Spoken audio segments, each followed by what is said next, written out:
All right, welcome back, True Seeker. It is the first day of December 2024, already almost to the year 2025.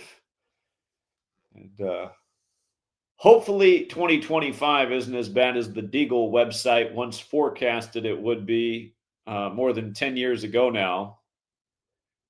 Again, I knew about that Deagle website and its 2025 forecast before I even knew about Gematria.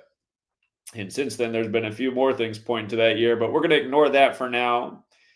And we're just going to, again, continue on the same topic essentially as Truth Seeker Awareness Month. Again, we are in the season of fall. We're approaching winter. The first day of winter is typically December 21st in the Northern Hemisphere, the winter solstice. And again, as it gets darker with each passing day in the Northern Hemisphere, a lot of times people's emotions get darker. And sometimes the holidays can bring out the worst of emotions. I've talked about things that have happened with my family during the holidays, and I'm sure everybody has their stories. But here's another story from someone in the community that just happened this Thanksgiving, and you might hear this story and you might resonate, or this story might be coming to a future near you. And I just want to talk about this and again, what I think the remedy is for the problem, if there is a remedy. So, Keith A says, I was at a family get together last night and I tried explaining to these dum-dums about how rigged and scripted the world is. They laughed at me. They are fools. It almost came to blows, unfortunately. Seeing my own family laugh in my face really pissed me off. And my girlfriend of 3 years also teamed up with the clueless. Yeah, she's gone. F her. And honestly, yeah, if she's laughing at you along with the rest of the ignoramuses, probably better to find another. Yeah, your statement there just reminds me of my ex. She never really laughed at me, but when she got together with her friends, they were all a bunch of Obama maniacs back in the time of Obama. They would all laugh at how ridiculous it was that I didn't support Obama, and it got really annoying to me. So, as he writes that, I kind of think about the same thing. And anyhow, I remember around that time, every girl that after I got out of that relationship, it was near the time of the re-election of Obama, and other girls wanted to also date or vote for that same guy. Anyway, it's a whole other story. My parents are the only two that understood and listened. Well, that's good. It's good that your parents get it. My parents are both 71 years old, and they're the best two people in my life. Well, there's the blessing right there. And then it goes on. My family are big college football fans. Sounds like he lives in America. And as we know, college football is scripted maybe more than any sport. The billionaire donors pay big money to have their crap university make it in the Rig 12 team playoff. I had Michigan beating Ohio State. Yeah, a number of people in our community did. The power of the knowledge. Knowledge pays. I had Michigan beating Ohio State and South Carolina beating Clemson. Did well for myself. Also had Miami losing, and they did. I tried explaining it to them, how it's rigged, scripted sports, and they just would not listen. Also, I took Missouri over Arkansas, was 4-0, so I had a great day. 3 of the dum-dums are alums of Arkansas, and they didn't like me speaking this to their face last night. To all the truth seekers out there, much respect from the Midwest. Yeah, again, that can be the most frustrating thing. I mean, you literally have the evidence in the slips, and they still think you're the crazy one. And shout out to Big Al wherever he is today. Again, Big Al's been taking his winning slips into work for years now to show his coworkers the benefits of the knowledge, and no one in his workforce ever comes around. They just keep saying he gets lucky every day. And he says, but I never won at gambling until I learned this knowledge. And then they just shrug their shoulders. And But again, sadly, that's just the way a lot of people are. That's how human beings are built. And it's been this way since before any of us got here. It's the quote: "Give me the child until 7, and I'll show you the man."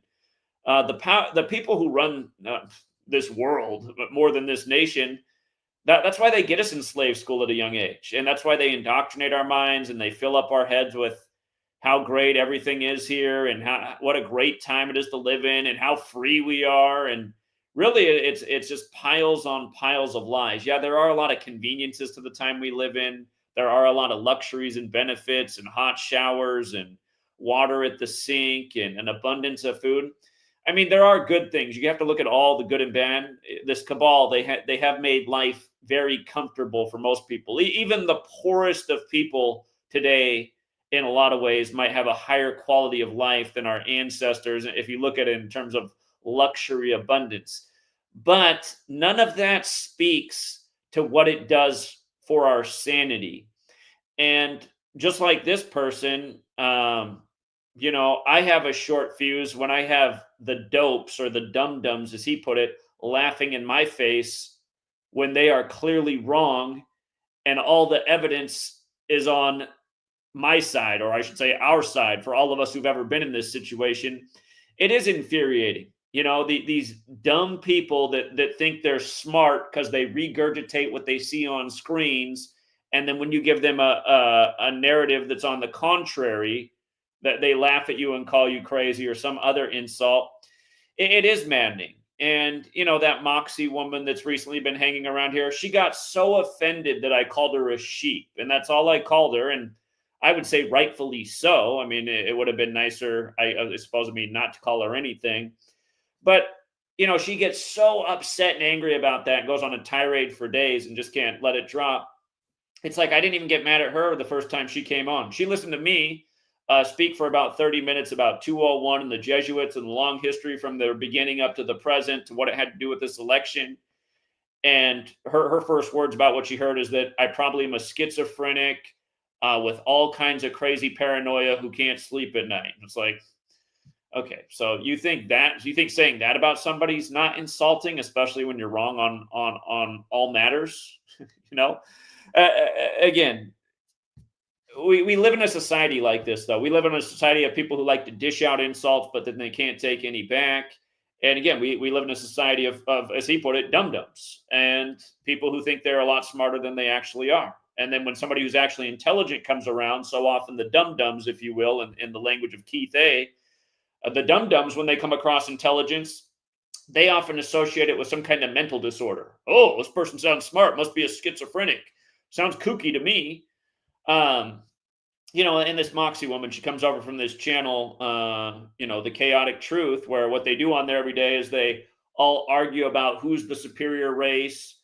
Chaotic Truth's a self-loathing black man who calls other black people the N-word with the ER ending, not the soft A ending, the ER ending. He refers to other black people as that constantly, and has a lot of people that seemingly look like white supremacists come on his channel, skinhead type of guy. And, somehow, some way, that channel is very well funded. It has 10,000 subs, and in an average stream, it looks like he generates well over $1,000, which is hard to believe. It's like, wow. So a black man ripping on other black people, calling them the ER ending and bringing on a panel of white supremacists and seemingly other losers, a guy in the background with an unmade bed. I don't know, just mostly a panel of losers.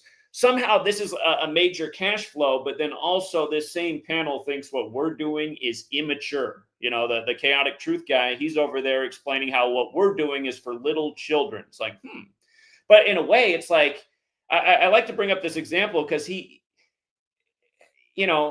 racism is a common thing in this nation. Ignorance is a common thing. So in a way, he kind of represents, I don't think there's a lot of like Clayton Bigsby type black guys in the nation, but apparently whatever ones do exist hang out on his channel. Again, you look at this channel, though, it's just about hating and pointing fingers and making fun of other groups. And for whatever reason, it brings in a lot of revenue and support.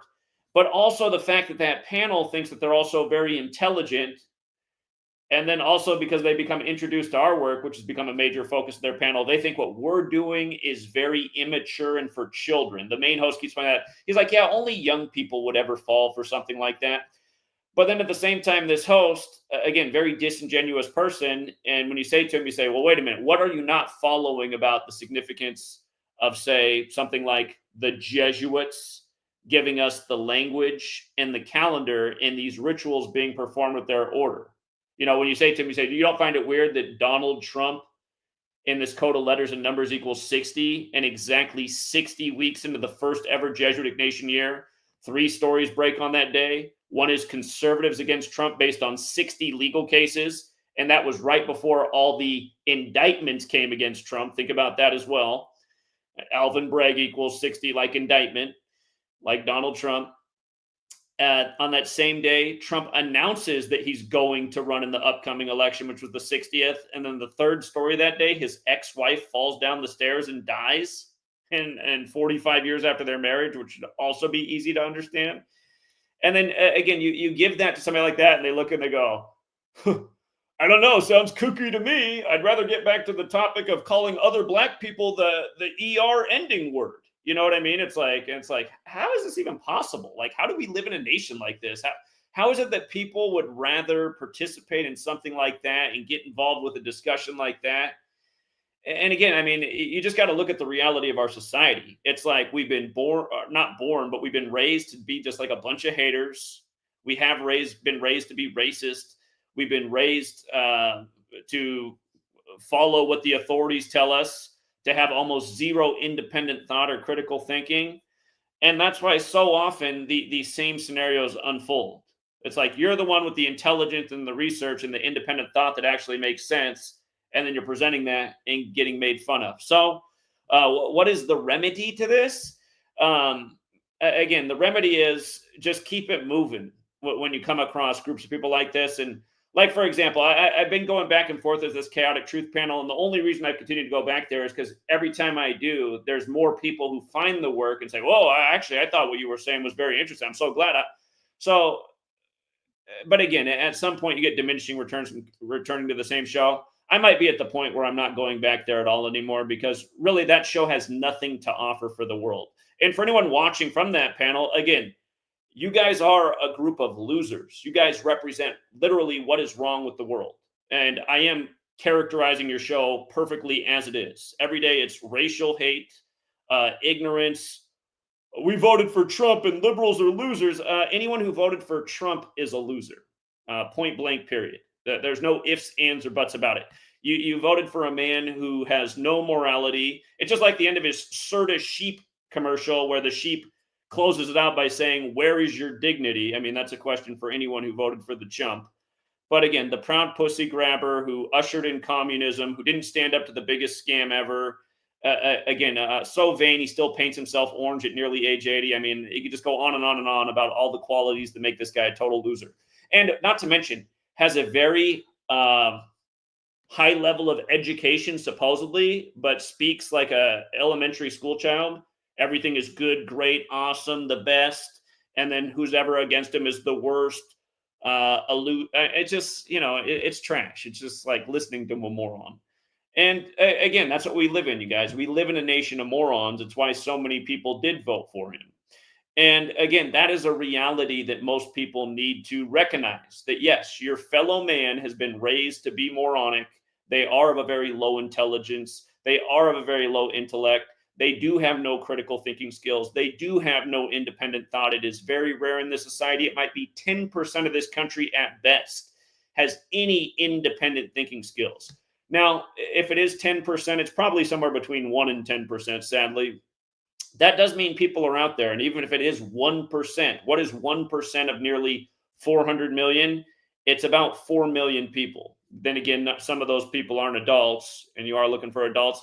But still, there are millions of people who do get it and are along a similar wavelength. Like I've said all this time, our goal should be to organize and network that group of people. Because if you could get all those people to synergize and work together and have a concentrated message that is about changing the game and getting the herd. See, that's the thing. You have to recognize the way the herd works. if the herd sees a big pack of people in unison and making sense and strong points, they might be inclined to stop letting the TV do their thinking for them, and they might come over to this other pack because they need a pack to move with. And again, it's God, what's it called? Oh boy, I forget what the term is for this. I read it in a book like in the mid 2000s, but the argument was that if you can get 20% of people on board with something, it was based on some major study, but they found that if you get 20% of people on board with something, the middle 50 to 60%, they just move with herds. If that 50 to 60% in the middle, that's just a herd that essentially lets the screens do their thinking for them, if they see a 20% group that's with it, with an appealing message, you can actually pull a lot of people out of that group, and eventually you can form a new majority group. The Tipping Point by Malcolm Gladwell also speaks to this idea a little bit. It's also been a minute since I read that book. I probably haven't read that since like 2008-ish, 9-ish. But again, this has always been the idea, to keep pushing with real knowledge and information and build numbers. And again, like I said, 2016, 2017, I felt like we were actually going to do it. Just the way rapidly growing and getting major views. And since all the deletions and the switch up in the algorithm, some days it feels hopeless. But again, you just got to keep pushing and have the glass is half full rather than half empty approach. And also, just avoid disaster. It's like, if you know that you're going to the family gathering where all they do is laugh at you and make fun of you, I mean, and we are social creatures, and it is nice. If you're going to go to that situation, either just refrain from the discussion there because it's only going to come to blows, or just find something better to do. Find a new group of friends or people to hang out with on Thanksgiving. And again, if you do find yourself becoming isolated from being a truth seeker, truth speaker, it is okay to be independent for periods of time, and all the negative energy that builds from feeling like an outcast and being ridiculed, you got to figure out how to channel that energy into something positive. A lot of comedy comes from dark places. A lot of the best written novels and stories come from channeling dark energy into something more positive.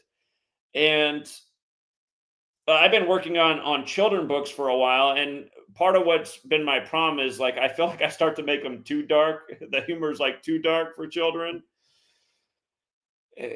Anyhow, that's what I've been doing with all of my negative energy from being living in the post 9/11 era, if you will. Again, 18 years old, questioning 9/11 made me an outcast amongst peers for the first time in my life. I'd never experienced that until after 9/11. And again, I became a lot more of a reader. I became a lot more of a writer. And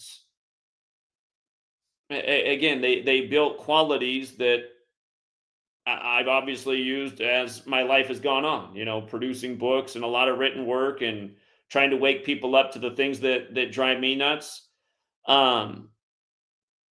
But yeah, I mean, you got to recognize that when you enter the truth seeker path, you are entering a road not very well traveled, and it is frustrating. It's like, look at this big pack of people over here having a good time just being a bunch of losers. It's like, well, it looks like it's more fun over there, but then I got to associate with losers, which would essentially make me a loser. And again, chaotic truth. I know a lot of your panels over here. Again, let me know if you guys want to hop on where you guys aren't a pack of losers. Like, what are you guys bringing to the world? The host says it's locker room talk, but then you're not allowed to drop F-bombs because he's worried he's going to get demonetized. And by the way, he needs to get up on things. No one gets demonetized for F-bombs. But that's not locker room talk. There's a lot of F-bombs in the locker room. Again, all that's going on that channel is racism and hate and division and falling into groups that anyone with a brain would be ashamed to be a part of, like the Donald Trump voter group.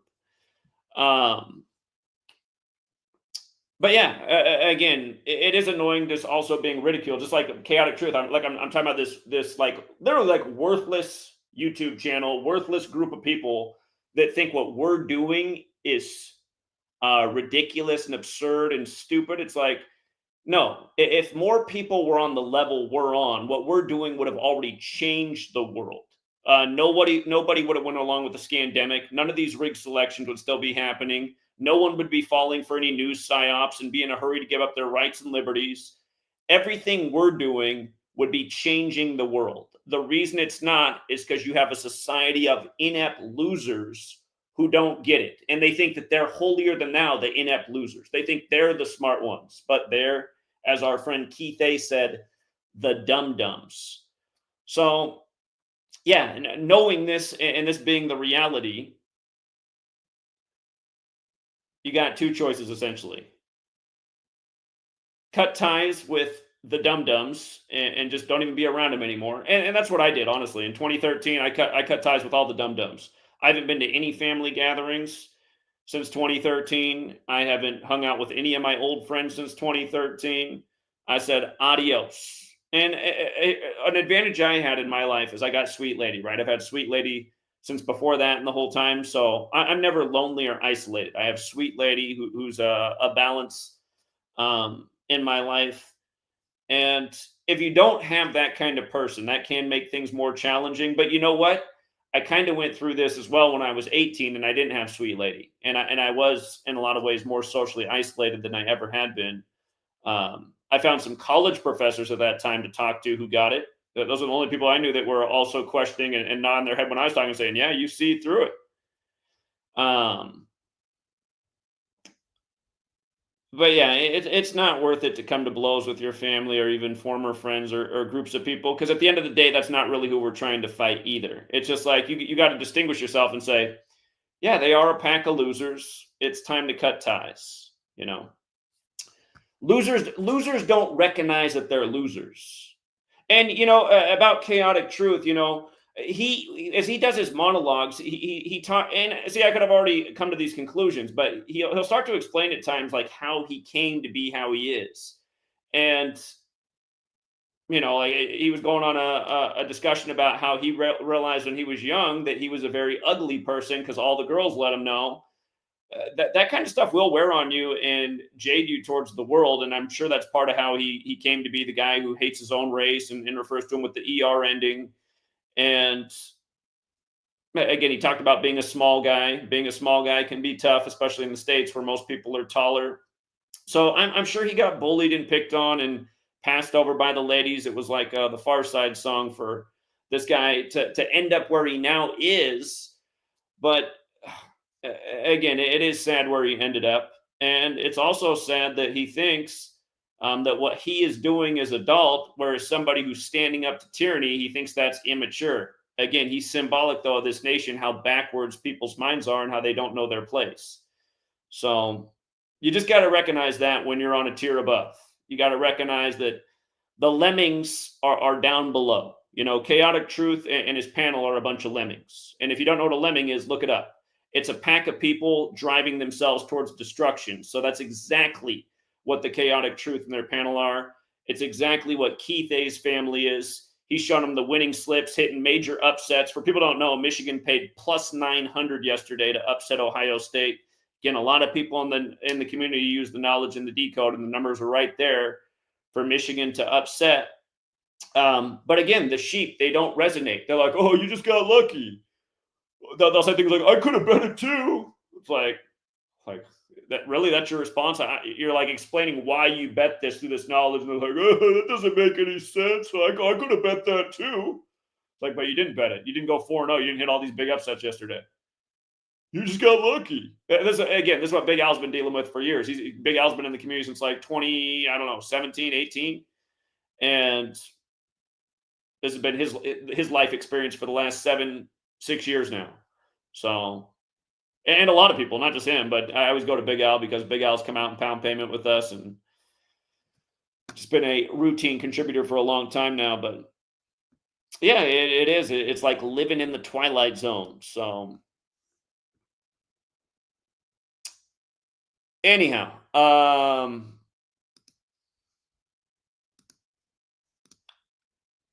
If anybody would like to come on and share their stories or how they have dealt with becoming more isolated in their community from speaking out about what's going on in this world, because sadly that's the way it is, and it's a story told an infinite number of times. Again, you wake up to the lies, you speak against them, and then everyone treats you like you're crazy. And we talked about this the other day with how the people who've created these waves of thinking, turns out that they tend to be Nazi scientist types. It's the Nazi scientists, the same ones that came over on Operation Paperclip, who've introduced all these concepts that you're crazy if you go against mainstream narratives or if you recognize the patterns and the deception.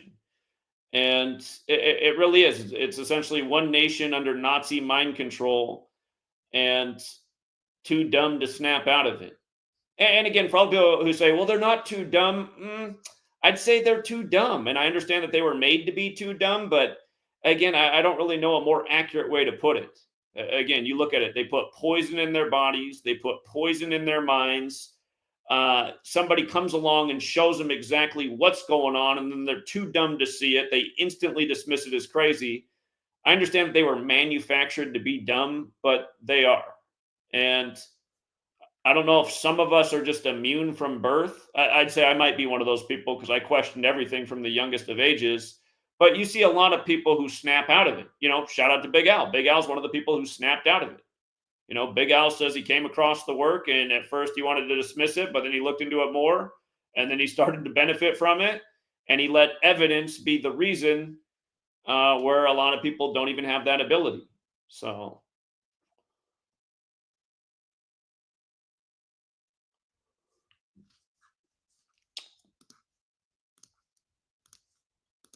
All right, but if anybody would like to join the stream, the link should be the top pinned comment. I'll drop it again. And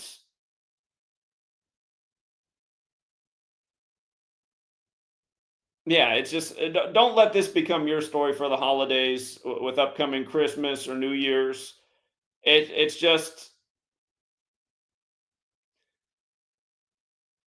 if you do get ridiculed for sharing this information, people, I'm telling you, just keep it moving. What you've discovered in your life is these people are not worthy of your time or energy. And again, expect it to be about 90% of humanity. So.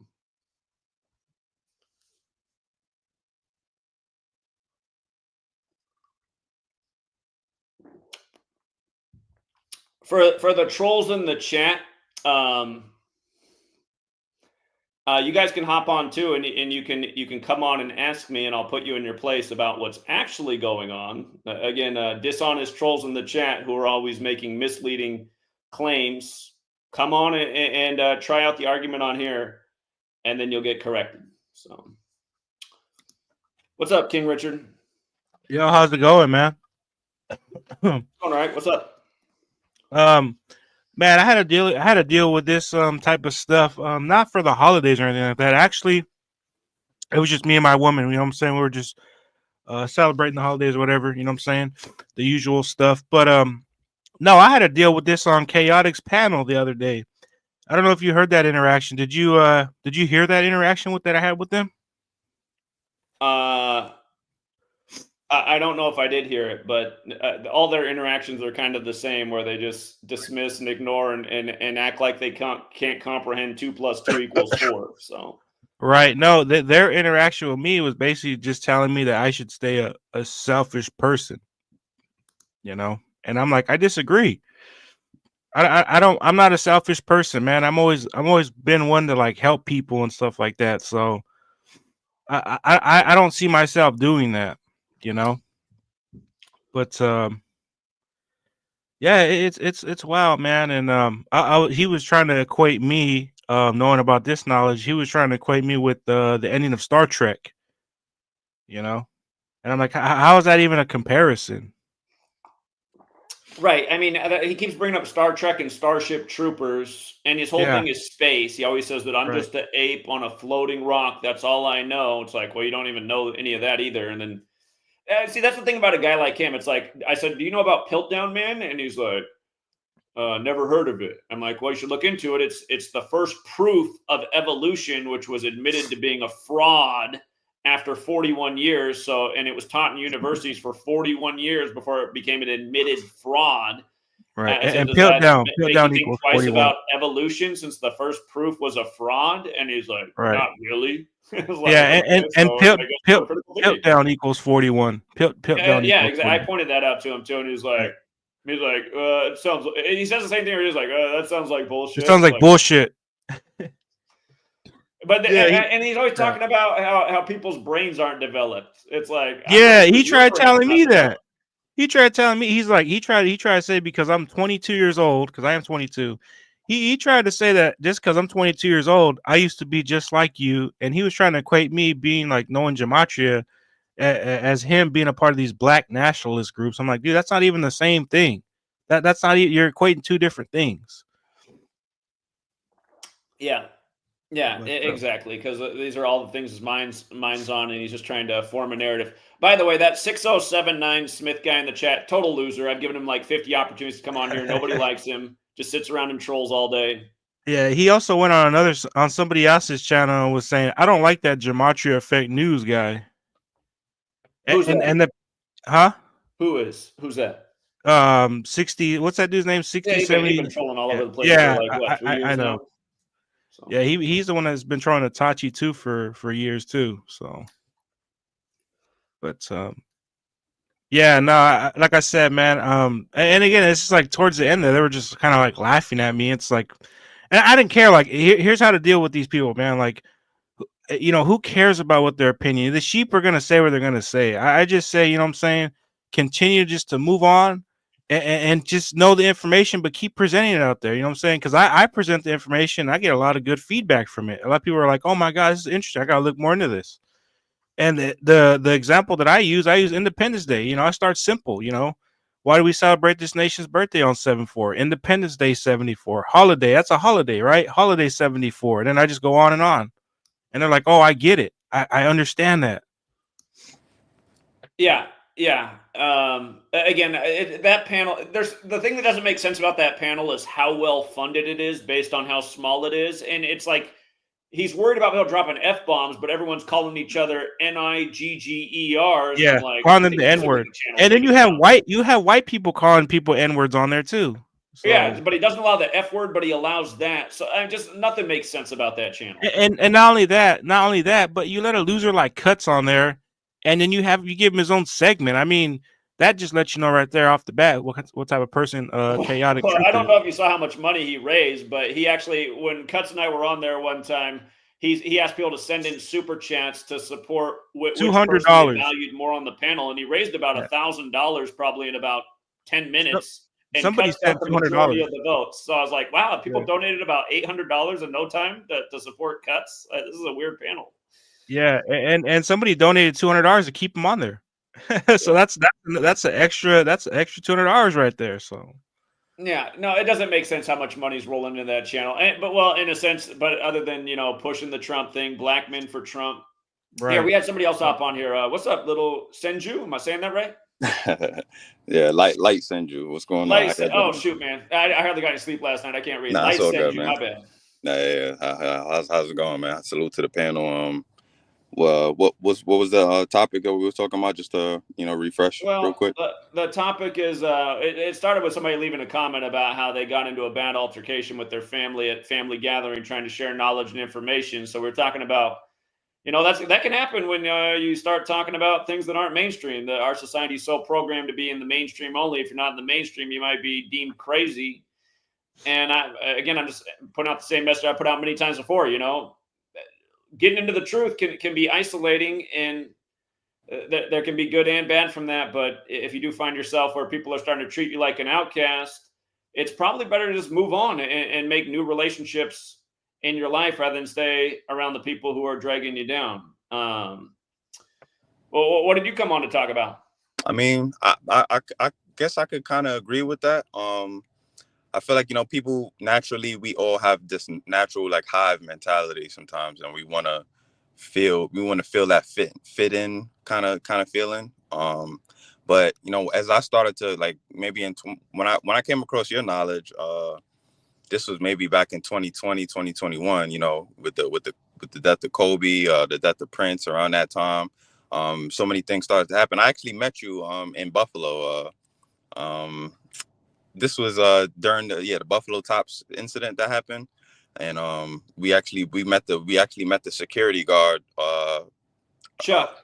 Yeah. And then he had the flowers and all that stuff. Yeah, but that was a whole thing. But I met you in Buffalo. But like I said, getting into this knowledge, you are gonna run into times where you feel like you're the outcast, and that's how it's designed to be. To be honest, they put it that way so that everyone is pretty much just blind to the truth. And once you realize, it's kind of hard for you to not realize. Even when I watch sports, I watch anything I see on television or anything in the media, I automatically just see it like as a facade. It's just all smoke and mirrors. They put out this image for people to eat up with this media, and that's how they trick people. Even this time of the year, we have Christmas and all of these holidays that put people in this state of we have to go out and spend all this money and all this stuff that is unnecessary and unneeded.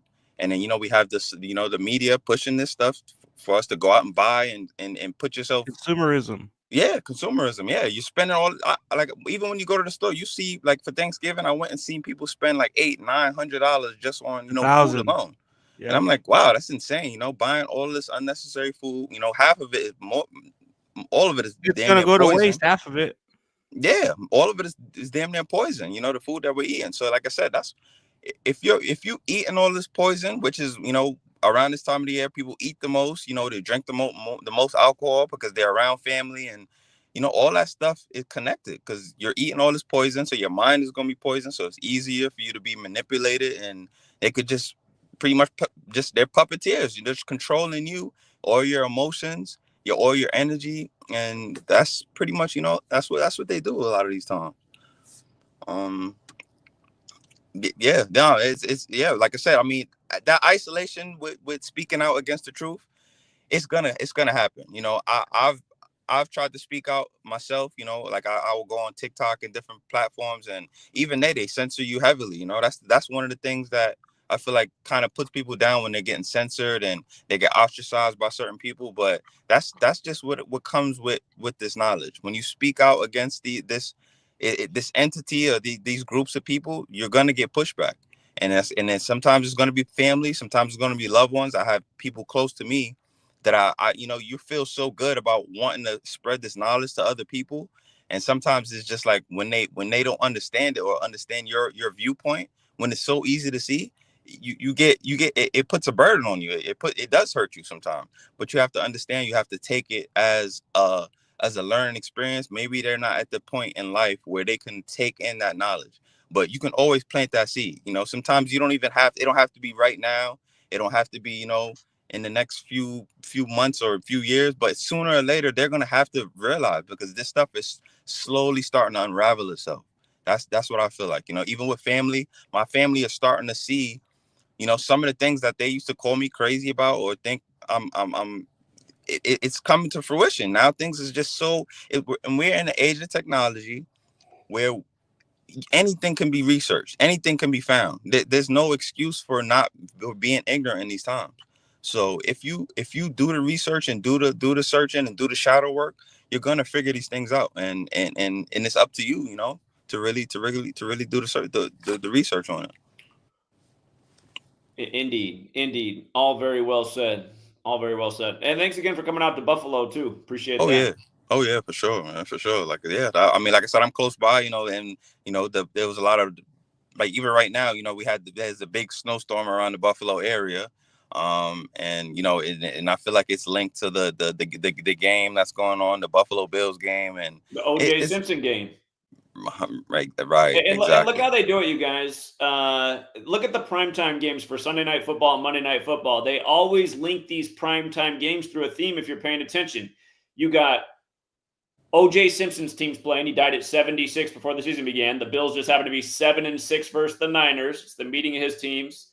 And then tomorrow on Monday night, you have the Browns facing the Broncos, like O.J. and the Bronco chase. And remember, when Ford first announced they started to remake the Bronco, they made the announcement on OJ's birthday that it was coming back. They just had to announce that the Bronco's coming back on July 9th when OJ was still alive. And then the thing about them playing the Browns is you just had Amari Cooper get traded from the Browns to the Bills right after week 6 ended. Remember, week 6 was all about OJ Simpson. It began with his 49ers winning, and it ended with his Bills winning, and home teams went 4-10 that week, like OJ died on 4-10, April 10th. And you might recall the Niners got their 666th franchise win, winning their 6th straight versus the Seahawks to start week 6 in the land of the Beastquake.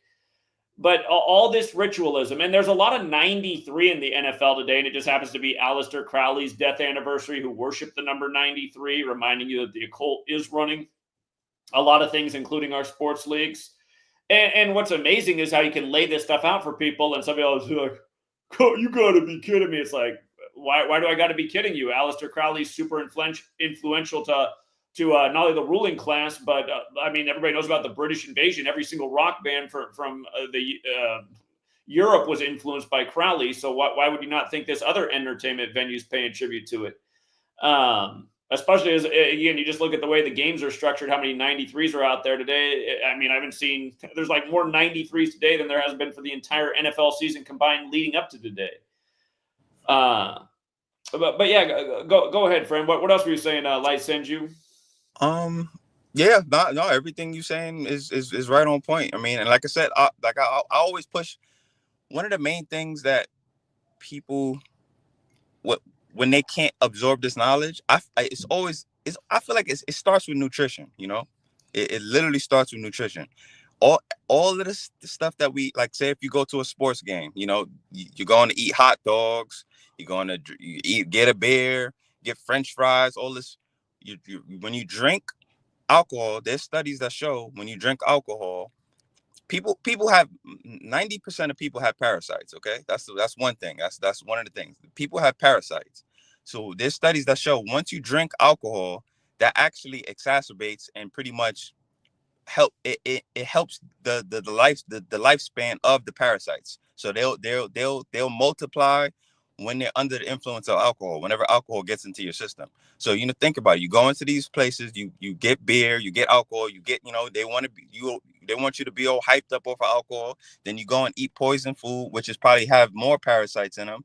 And then that was what controls your mind, your emotions, and all these things like that. So that is what blocks you off, because a lot of these things, they end up going to your mind, they go into your lungs, they go into your brain. You know, when you cough and get these colds, this is the sick season right now. So you're eating all these poisonous foods, which is going to make you even more sick because, like I said, the parasites, because they have to defecate just like, you know, any other human being, just like any other being, they have to defecate. So all that buildup of toxic is in your body, and that's getting into your brain because it's all flowing through you. And that's I feel like that's really is what is stopping people from actually seeing what's going on, because they're literally under mind control. Actual parasitic entities in their system, stopping them from being able to determine or have discernment in situations like this. You know, when it comes to politics or anything, you know, media in general. So nutrition is really the big thing. You know, as I started to, you know, grow wiser and increase my wisdom, I felt like I started to eat better. You know, one thing, I've started to eat less and less. I feel like I started to change my diet. I'm no longer like once in a while I would eat meat. This is when I first was starting, but then after a while, when I started to eat it and feel bad, I slowly transitioned away from it, and then my mind just started to open up more. Then now I can see things a little more clearly, and things that like I would think is way far-fetched, it just becomes a lot more clearer now. So that nutrition is really a big thing, you know, because like I said, once they have you poisoned from all this food and all this toxic, they're gonna put you on this all these so-called medicines and things like that. So yeah, that's nutrition, man. That's what I really think people should start looking into for sure. Absolutely. And that was one of the first things that I thought to look at after 9/11. I thought, why what's wrong with everybody? And one of my first thoughts is like, is it what everybody's eating is like our food keeping us in a stupid place? And it is. It Absolutely. literally is. And I remember I changed my diet in a big way the more I learned. And I remember my friends making fun of me for that too. And I thought, I'm getting made fun of for being ahead of the curve. I'm getting made fun of for eating healthy.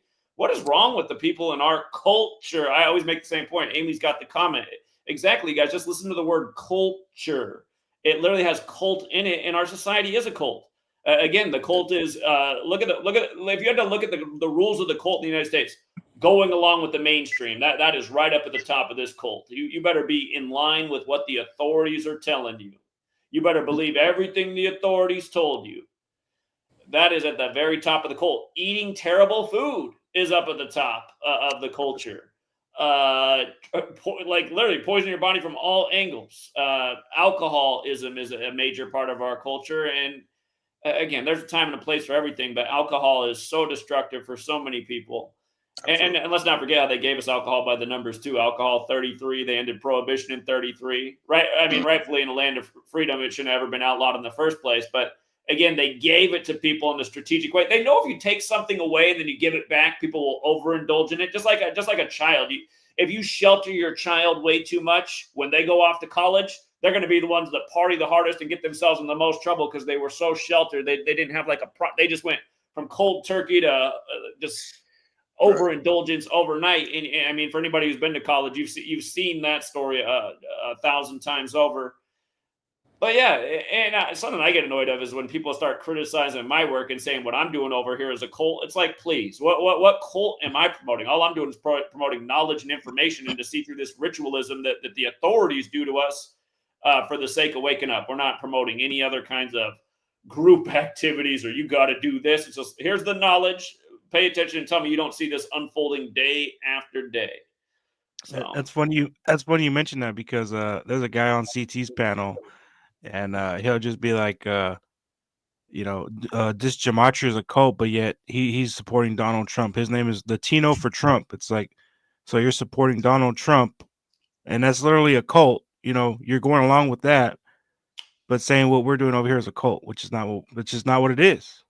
Yeah, political parties are cults. Absolutely. Absolutely. Because you see these people, it's like they don't even care what their political party's about at the end of the day. They're just voting for that party no matter what. The liberals have become a lot more like the conservatives of 20 years ago. The conservatives have become a lot more like the liberals. What's up, Jack? Thanks for joining us. I love this conversation. Blessings to all of you. That comment, the topic about getting pushed away because you're speaking the truth. This thought came to my mind as you guys were talking. Really, tyrants can only get away with being tyrants if they convince enough people to think like themselves. And we have a cult of America. It's been deceived, and propaganda and brainwashing has proved to be very successful. The masses have been taught that it's okay to be selfish. That's why there's billionaires.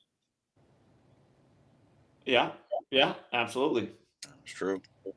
Well, and the other reason there's billionaires is really because they're puppets for the federal government, and they fund these puppets so that they can break around. They can say that they're in the private sector, even though they're really doing government's bidding.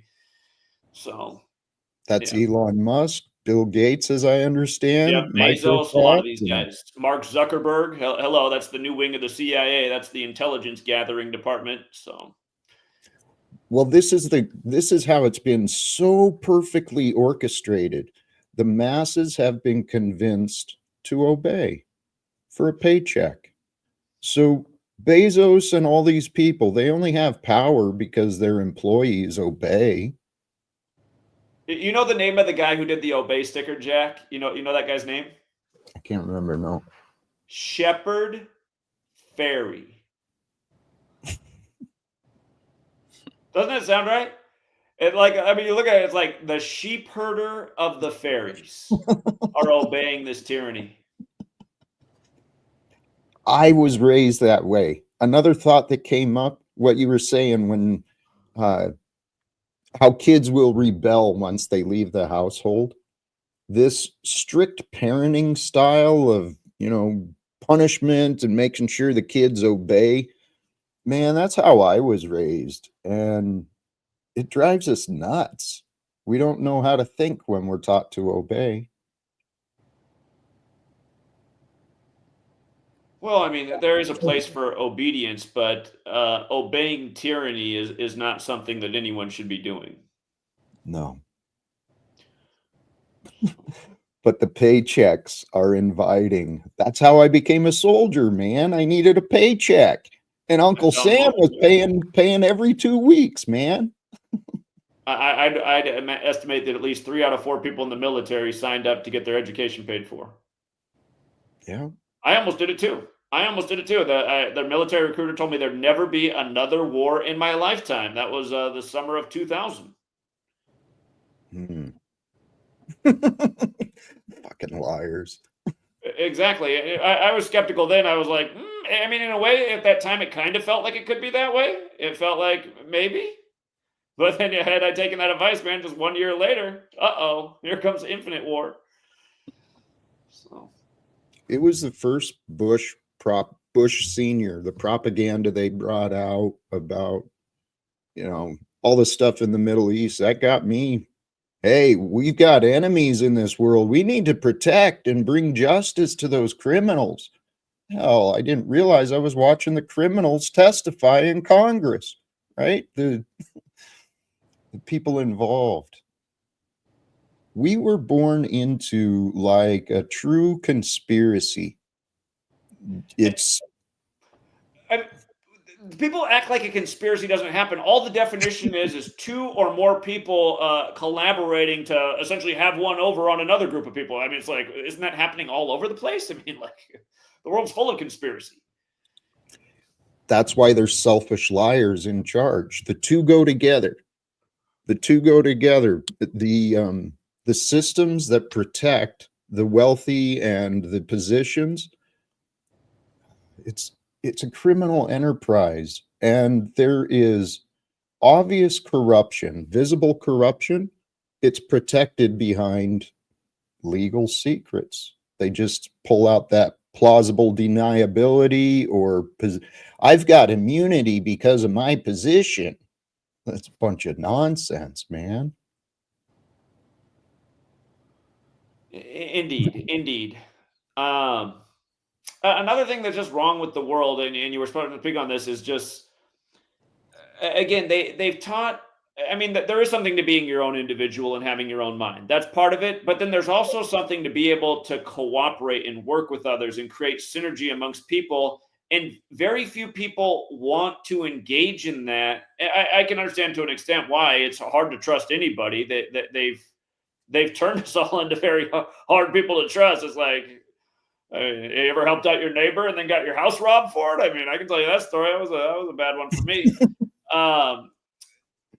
Again, a lot of people have stories like this. It's just, it's all because of this system we came up in. If they wanted to build a cohesive society that knew how to work together, our first few years of slave school would be about learning why it's important to cooperate and work together and do projects like building a Jenga towers together and see when the group works together, you can make it happen. There's nothing like that, though. It's like what you really learn is to be number one in the class, get the best grade, be of everybody else, get the scholarship, be the best sports star, get the girl that know. Again, it's just the system we come up in breeds competition, and there's just not a whole lot of cooperation. And you know what? And also kind of what happens in our society too is, I remember, I was that kid in school. I get put in the group. It's like we're supposed to do, all right, there's 5 of us in the group. We're each supposed to do 1/5 of the project. But then it's like, well, you get the one kid who knows he's in the group, so he can just sit back and somebody will pick up his slack. And there might be 2 people in the group who have that exact mentality. And then the teacher's like, if your project's not good, you're all getting a bad grade. Well, I'm like, well, listen, man, I'm trying to get straight A's so I get that scholarship because my parents don't have any money to pay for school.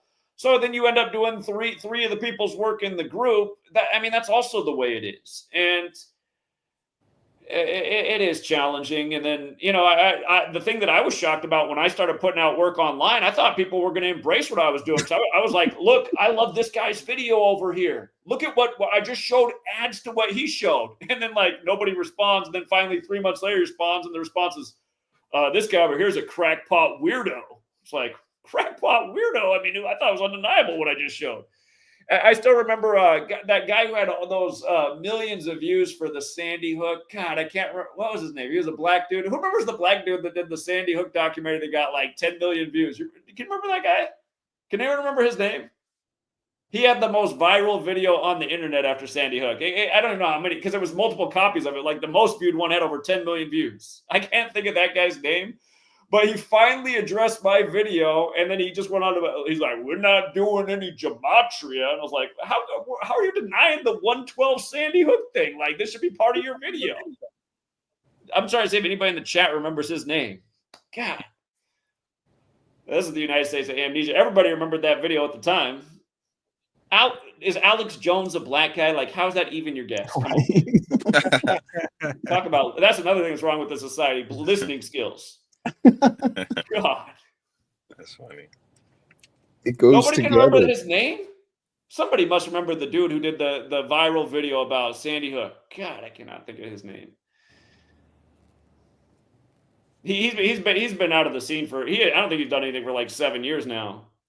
Literally, nobody remembers that guy's name. He had a video that had over 10. He had a popular channel at the time. It wasn't just that video. But anyway, it's just like. So many opportunities for us to work together, but instead it's always like making fun of the other person. No impact flicks, and that's a rightful name for him. I mean, people might say that's not nice to call him no impact flicks, but it is. He's no impact flicks. He's a total fake, fraud, and phony, and he got way too many views and never did anything with it. And see, he sits here and shits on my work too, and it's like, well, listen, man, you finally just went out and pounded pavement.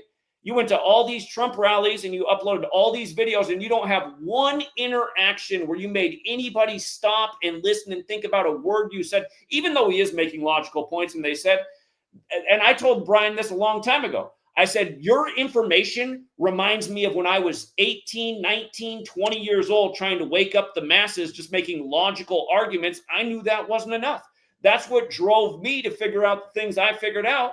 And what I've learned now still isn't enough for a lot of people, but I know I've made a lot of people stop and listen, and I can go to those Trump rallies and get those people to think twice about things because the information's deeper and it's more potent and it pulls them out of the spell they're under. You need to connect with where they're at. Brian doesn't have any comebacks for how these people think it's a Christian thing to vote Republican.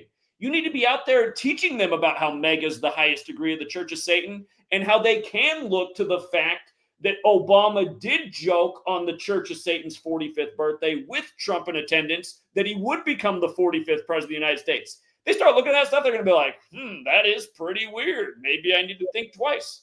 Again, I know the one time I went to a Trump QAnon convention in Washington State, I got a whole pack of those people to stop and listen to what I was saying. Brian couldn't get one person to do that in all of his hours at the mini rallies he went to. And then he still wants to sit there and act like the information we're putting out doesn't have any value. That's what's wrong with society. And, you know, your guy, Paul, who always harasses you, I got to admit, I've been just hopping into his live streams for about 2 minutes once or twice a week just to troll him because he deserves it. But again, I don't spend a whole lot of time there. But he was going on this tirade about how if everyone was living like him, the government would fall apart because no one's paying taxes. And he was going on this thing about how he's living on the land and he's not paying any taxes. And so I finally got him. I went on his stream and I said, so Paul, tell me, how do you have this land and you're not paying any taxes? Because that's what I want to do too. I agree with that. And he goes, well, it's my friend's trailer and they let me stay here. It's like, oh, so we all need to find our friend's trailer and live in it. So we all need to plant our roots deep in our friend's trailer. I mean, this is a delusional guy. He thinks he's the only one solving the problems of the world and you're living in your friend's trailer. That's not anything. That's called freeloading where I come from. You're a freeloader who thinks you're saving the world. I mean, what a joke. And again, he's another guy that hangs out with Brian and has to talk shit about what we're doing over here. As far as I can tell, they don't have any information that exposes tyranny and evil on a daily basis, like the knowledge we've given out, where anyone can use it and verify exactly the way the ritualism's performed. And again, I don't want to really compete with these guys. What I'd rather have is all three of us standing side by side. And here's what Brian says that is logical and people should listen to. It might not be enough, but you put it next to what I'm saying, and then you put it next to what Paul's saying. That's going to make all of our messages stronger than when we're just one person speaking alone. And I don't know why that's so hard to grasp. And Brian's the same guy who I offered him and his wife $1,000 to get a hotel in Oklahoma City and stay out for us for a few days. And then he goes online and makes fun of it and exaggerates it. He goes, he offered me thousands of dollars to come out. It's like, I offered 1,000, which was generous. Not to mention he only lives an hour and a half away. I had to drive 30 some hours to get there. And again, it's just, and then he wants, it's just, this is why we're being defeated, because we just can't work together, even when people make very reasonable attempts. I mean, what are we going to do? And that's the politics too, People are too polarized by these candidates and these faces they see on the media. They see these, Trump, and they're being pushed one way to let's be on the left, and you got Biden and the Democrats and Obama saying, oh no, we got to be on this side, and it's just they polarize in the country. That's why I feel like people that like with the Trump thing, people hear Trump and they think, oh well, he's got all these great points, but the whole time they're just splitting us down the middle and then making you pick a side, and then that's how they divide and conquer the whole world, because they're making us pretty much choose our own demise at this point, so that politics thing that's a whole nother thing. So once anybody that voted, I understand you feel like you're taking part or trying to have a voice, but you're just validating their lie. That's all I can really, that's what I feel like when it comes to that. They know that we're like bulls, in a sense that if you put red in front of the bull, it angers it and it just charges and attacks that. That's what they do with all these little mechanisms, politics, and then all the new things they're cooking up. This whole gender thing and transgenderism that they always have out in front of everybody's face. They know that's just like the red sheet in front of the bull. And that's what they constantly got us charging red sheets, which is not the target we should be focused at. I mean, if the bull wants to get free, use that big bullhorn, or, that big massive body and head, and just charge through that wall over there. They don't see they can just punch through the wall. They're always running around where the red sheet is. So, divided, we remain ruled. We remain governed. And the best way to divide people is to get them afraid, keep them confused. That's why there's been all this misinformation out there. And Zach, yes, what do we do? Have faith. Have faith in the truth that eventually it will come around. Because I agree, some of the competition and the degrading attitudes of some of these people, it's like, what in the hell are you doing? Maybe we all do that at times, but we can all do better, that's for sure. Yeah, it's just, I don't know why more people don't want to work together. You don't even have to necessarily like the person. If you see the commonality, and it's like, again, I don't like Brian or Paul. I don't like them, but I could see the benefit of all of us getting out and presenting our best message together on a corner in New York City, like I proposed to them over 2 years ago, which they made fun of. And it's like, Paul's attitude was, what do I want to do that for? Just do what I'm doing here on YouTube and we'll all be free. Oh, what's that? Living in your friend's trailer? What if we don't have a friend that lives on a trailer who's willing to let us share the trailer with them? I mean, and how are we going to take down tyranny living in our friend's trailer anyway? So this is ridiculous. And then I remember Brian's response like, what do I want to be out there in a corner with you for? It's not about being with me. It's about that we're out there putting out a message, trying to wake up a city like New York or Oklahoma City. And for the record, New York City is a lot better place to go because Oklahoma City is a ghost town. So it's about the message, not about who you're with. It's about the message. Right. Yeah. And again, this is exactly what I've been saying too. Yeah, exactly. You're one weather ritual warfare from being destroyed in the ground or dead. And Now, Jack, you did kind of get short-winded with me when I was explaining what was going on when I came on your stream. I got it. That's the only criticism I'm going to give you. You got a little short with me when I was talking about this, and your response was, yeah, okay, we get it with the number band. Like, Jack, I feel like you're kind of like diminishing what I'm saying here. People are getting killed with weather warfare, and then almost nobody knows about this. But I'm not going to dwell on that. And the way I look at it, I'm like, well, there's the reason Jack's probably short today is because he's had to deal with 10 trolls, and he's just at that point. So, thank you. No, I get it. That's why I didn't dwell on about that. It wasn't like, oh, I'm done with Jack because he cut me short today. It's like that's not going to be any progress.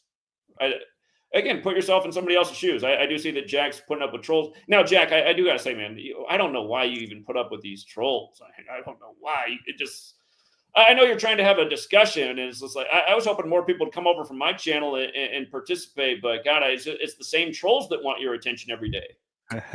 It's the same ones that go on Chaotic Truth panel, too, and they sitting there. They're following you around, you know? But, yeah, I know what you mean. And Light sends you, thank you for coming on, and thank you for coming out to Buffalo as well. So, hey Zach, are you ever gonna come out to Cali again, man? Specifically Northern I Cali. fully intend to travel again. Because I want to link up, brother. I really want to link up. Yeah. You know, here, this question right here. Why do people want government in their lives? Well, again, Chaotic Truths panel kind of showed where this comes from. They were saying, well, imagine that you take down this tyranny that holds our government together. Could things get even worse? Could the hot water get turned off? Could the sewer stop running? Could the grocery stores not be full of stocked food? I understand that all these things are concerned. And yeah, maybe you do take down this tyrannical cabal, the entire system goes with it. And in a way, the world does become a less safe and more dangerous place. You know, to me, I understand why people might not want to make that choice. But the way I see it is all of this stuff that we benefit from here in the United States, it's like we're living on blood money. You know, for us to sit here so comfortably, a bomb has to be dropped on some other brown person's head in some part of the world. Some other government and people have to be getting fleeced, like what happened to the Mexican farmers after NATO. All of the benefits and comfort that we have is from somebody else's expense and very likely their death. So I feel like to be aware of that and then be like, well, I don't really want to mess with it because then I might get the bad end of it. I feel like that's kind of a cowardice and dishonest and even evil philosophy. To me, it's like, you know, I'm pretty prepared and I'm a pretty capable person. If there's fallout and people are coming at me, man, you better be accurate with the shot. You better be well equipped because I'm ready for that world in case that day comes. And I don't want to live in that world either. But if this evil system was torn down, I feel like that would be a great justice. And then whatever comes after that, I feel like that's just part of the necessary path if we're ever going to get to a better, more just place. And again, that panel over there that likes to just make fun of people and call people NIGGER and all this, that's where their mindset is, that I'm okay because right now I'm still breathing and I'm not getting the bombs dropped on my head. But again, that's kind of like an evil group of people and an evil philosophy. Right, it's like a selfish mindset too. And then you saw what they were telling me. They were telling me like I need to stay selfish and that, you know, I need to just use Gematria to make money off it and don't share with anybody else. That's a selfish mindset. And that's kind of the mindset that everybody has, and that's kind of what's been used against me too. Oh, what if Zach's stuff's so good? How come he charges so little for it? Because I did it for free, and I didn't want to charge anything in the first place. I don't feel like there should be like some high entry point. And yeah, I mean, again, I'm just trying to be a decent human being and pay the bills.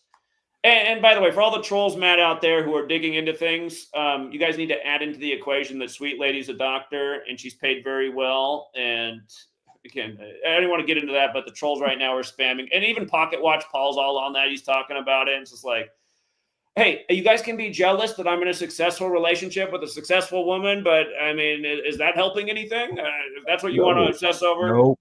You know? That just looks like they're just hating too. That's just like a form of hating. Like, cause you have a wife, you know what I'm saying? You have a relationship and they don't.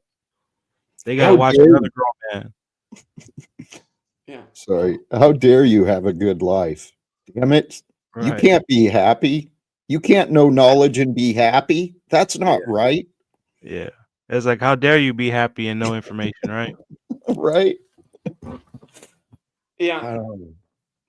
This life is crazy. It really is. And good-hearted people, that's what helps us. That when we help ourselves and we help each other, whether we realize it or not. But it's best when we do. I want to thank Right. you. I'm going to step out though, brother. All right. Thanks again, Jack. You take care. And if you guys aren't Respect. familiar with Jack, he came on to do a stream with us a few weeks back. Jack Talcott. He used to call TFR all the time. He has his own show that he's been doing now for a while. I became aware of his own show a few months back. But Jack, and his last name is Talcott. TALCOTT. If you want to give him a sub and check it out. He's doing live streams almost every day with open panels. And he's mostly focused on how to become a better human being. And his whole thing is doing it through faith. And I don't agree with everything that he's promoting, but he's trying to make himself a better person and have discussions to get there.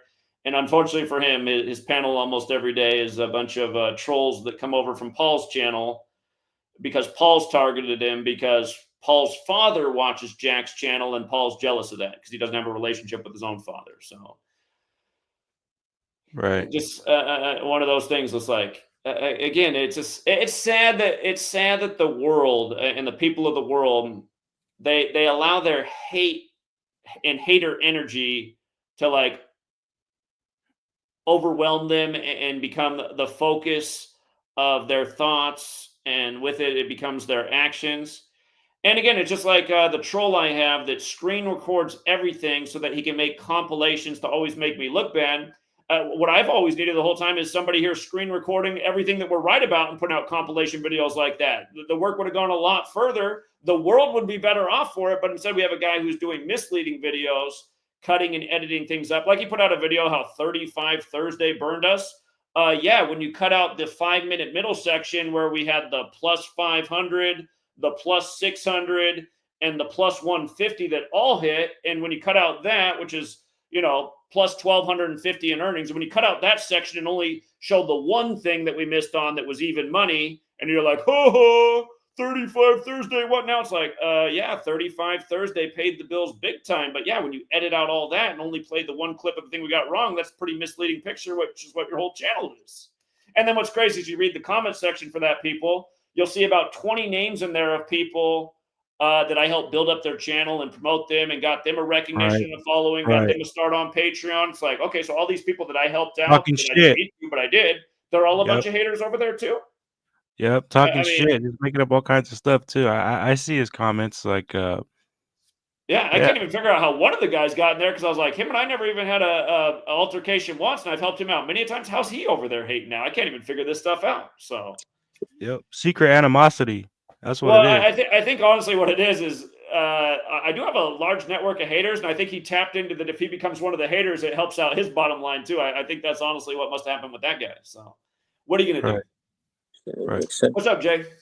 It was I just wanted to call in because I heard you talking about people worrying about, basically like what's gonna happen with, like all of like the food and stuff, and basically, and I just wanted to call in because I feel like I just wanted to bring up some points that I feel like a lot of people, it's like they don't pay attention to or they don't realize because it doesn't have to be that way. And this is why I be saying, one of the things that I be saying is that we need an evolution before a revolution, because if the shit were to get brought down right now, it would go to that because people don't know how to survive on their own. If we if we focused on bringing everything back to a community level, learn how to grow our own food, learn how to basically just live off the land, like create our own fucking electricity and shit like that, and got together with everybody who basically specialized in a certain skill, we would make ourselves self-sufficient, and we'd be. And I'm not saying that when I say we go back to the way our ancestors used to live, I'm not saying that we got to go back to fucking like living in fucking caves and shit like that and living in the fucking woods and shit. That's not necessarily the fucking case, but people are gonna realize, like, people act like, oh, the hospitals and all that shit just gonna go away. It's like people still gonna realize that there needs to be hospitals. People still gonna realize that there needs to be roads built. There needs to be shit built, because if we don't do that, then shit is just gonna fucking crash. And it's gonna be always be people that have a passion for helping people and basically like being doctors and stuff. So it's like people it's like they act like. I was in a conversation with another YouTuber days ago, because he was basically saying the same thing. He was like, and basically what we're trying to say is that, like, for one, people act like, oh, all this stuff is just gonna go away if government doesn't exist. Like, who do you think works and operates these fucking hospitals and farmers markets? It's regular fucking people. It's regular people that build the roads. It's regular people that construct and all this stuff. They just employed to fucking do this shit. Just because we get rid of a criminal institution does not mean that all that stuff has to go away. We can't. People act like we can't have these things without somebody ruling over us. People are gonna organically come together to do this shit, because we're gonna realize that we need to do this shit in order to fucking survive. And most people, we're gonna realize that shit. And I mean, and people have to realize, it's like, if something goes wrong, like if like what they talking about, what, you know, they talking about the whole tariff shit. For one, I don't think democracy is. No, all right, hold on, I gotta go real quick. All right, Jay, we'll be here. You hopped back on. Light sends you. What's up? Oh no, yeah, I didn't mean to abruptly leave like that. My phone started overheating, so. But yeah, I've been just like I said, man, I just want to take a shout out to you real quick, you know what I mean, for having this, you know, platform for, you know, people to actually speak out and, you know, have some channeling and being able to talk about things like this for real, because that's really what I feel like will help bring this matrix down, is us coming together and talking and actually, I mean, not even if we always need to have a plan, but at least to have that conversation, because people, I don't know, people get so uneasy and people get this fear and anxieties that, you know, even with, I mean, sometimes I do wish a lot more women would come up here. Not that, you know, I understand, but sometimes I feel like you need that feminine energy here as well. And I feel like a lot of the women are, I don't want to say they're part of but they are a kind of a part of the problems that go on, because I feel like, you know, they always say, like, oh, I forgot what quote I read, but it said in order to have a war without, like, it was something in regards to, like, without waging war physically, all we have to do is go at your women. And that's literally what I see all the time. You know, you have the women, you know, with this feministic agenda, this feminism that they're pushing, and they're kind of pushing that so that women feel like they don't need, you know, the masculine energy, they don't need men. And I feel like that's a part of the problem as well. So if we also had, you know, a lot more women come out and speak out about a lot of the things that go on, I feel like that kind of would even out a lot of these platforms as well, because they also need to have a voice, because, you know, a lot of the women are very indoctrinated as well. You know, they push a lot of these curses, I would call them, onto their children as well, you know, because that's where it kind of starts out from, you know, having that feministic energy pushed on the children, you know, and then it continues the cycle over and over, and, you know, and that's what they do. They push it off like I guess I believe Jack came in and said they use fear to push a lot of this stuff, and that's one thing I would say. Fear is what they use for everything. They scare everybody. Yeah. That's all the TV is all day. I mean, turn on the TV, it's shooting, it's war, it's a new outbreak of this. I mean, you just read the smaller headlines almost every day, like outbreak of this. They're just constantly trying to scare you into everything. When we were just in the hospital, we went through one doctor and declined everything, and we thought we were through it. And then the next day, another doctor comes in. He's like, "Now the reason I'm here is because you decided you didn't need this, and this." He's like, "I want you to know there's an outbreak in this community right now, and it's taking some young people's lives." And it's like, all right. And then it's like, and the vitamin K, if you're not going to do that, then you're going to have to sign this form that you turn down medical advice. And I said, I don't have a problem signing that. I said, but I just want to hear it in your own words. You guys said vitamin K is necessary for a traumatic birth. That's where it's mostly necessary. For people who don't know this about babies, Apparently, the first 10 days that a baby lives, their body doesn't produce any vitamin K. It begins producing vitamin K apparently on the 11th day, which I find funny because K is the 11th letter. And they said that they learned this through the Jewish tradition, because that's why for Jews, they don't give a circumcision until the 11th day. So this is how they learned it, because babies were bleeding out back in the day from circumcision. But and also what's funny is if you look up the vitamin K stat, it says 1 in 11,000 babies will die from not having the vitamin K stat. That's the U.S. medical statistic. 1 in 11,000 supposedly. But it's traumatic births, and when you get a C-section, which is what Sweet Lady got, it's not a traumatic birth because they just pull it out real easy. And so I said to the doctor, I said, well, she got a C-section, right? And that's considered non-traumatic. It's considered one of the easiest ways for the baby to come. I said, that's right. So I said, it's very, very low risk that it would even be traumatic. And I said, from what I read, 1 in 11,000 babies, and some of those will be traumatic births, but one of them will die from not having vitamin K. 1 in 11,000, right? He goes, that's right. And I said, and it would be like a traumatic birth baby. And he said, that's right. So I said, really, like our worst case scenario here is that if we don't give this baby a vitamin K shot, 1 in 11,000 chance it's going to die. But it's probably even a lot longer odds than that since it's not a traumatic birth. He goes, that is correct. So I said, but you came in here today to tell us that we really needed to give it. It was really urgent. And he's like, well, it's what we do here.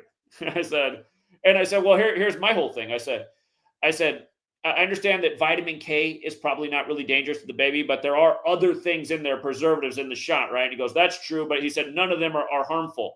I said, well, that could be true, but this is the same medical world that you work for that can't figure out why SIDS is way up, why there's all these new disorders, way more cancer in children, autism. And he goes, okay, I see where you're coming from. And he goes, to be honest, since the pandemic, I've started to think a little bit differently about things too.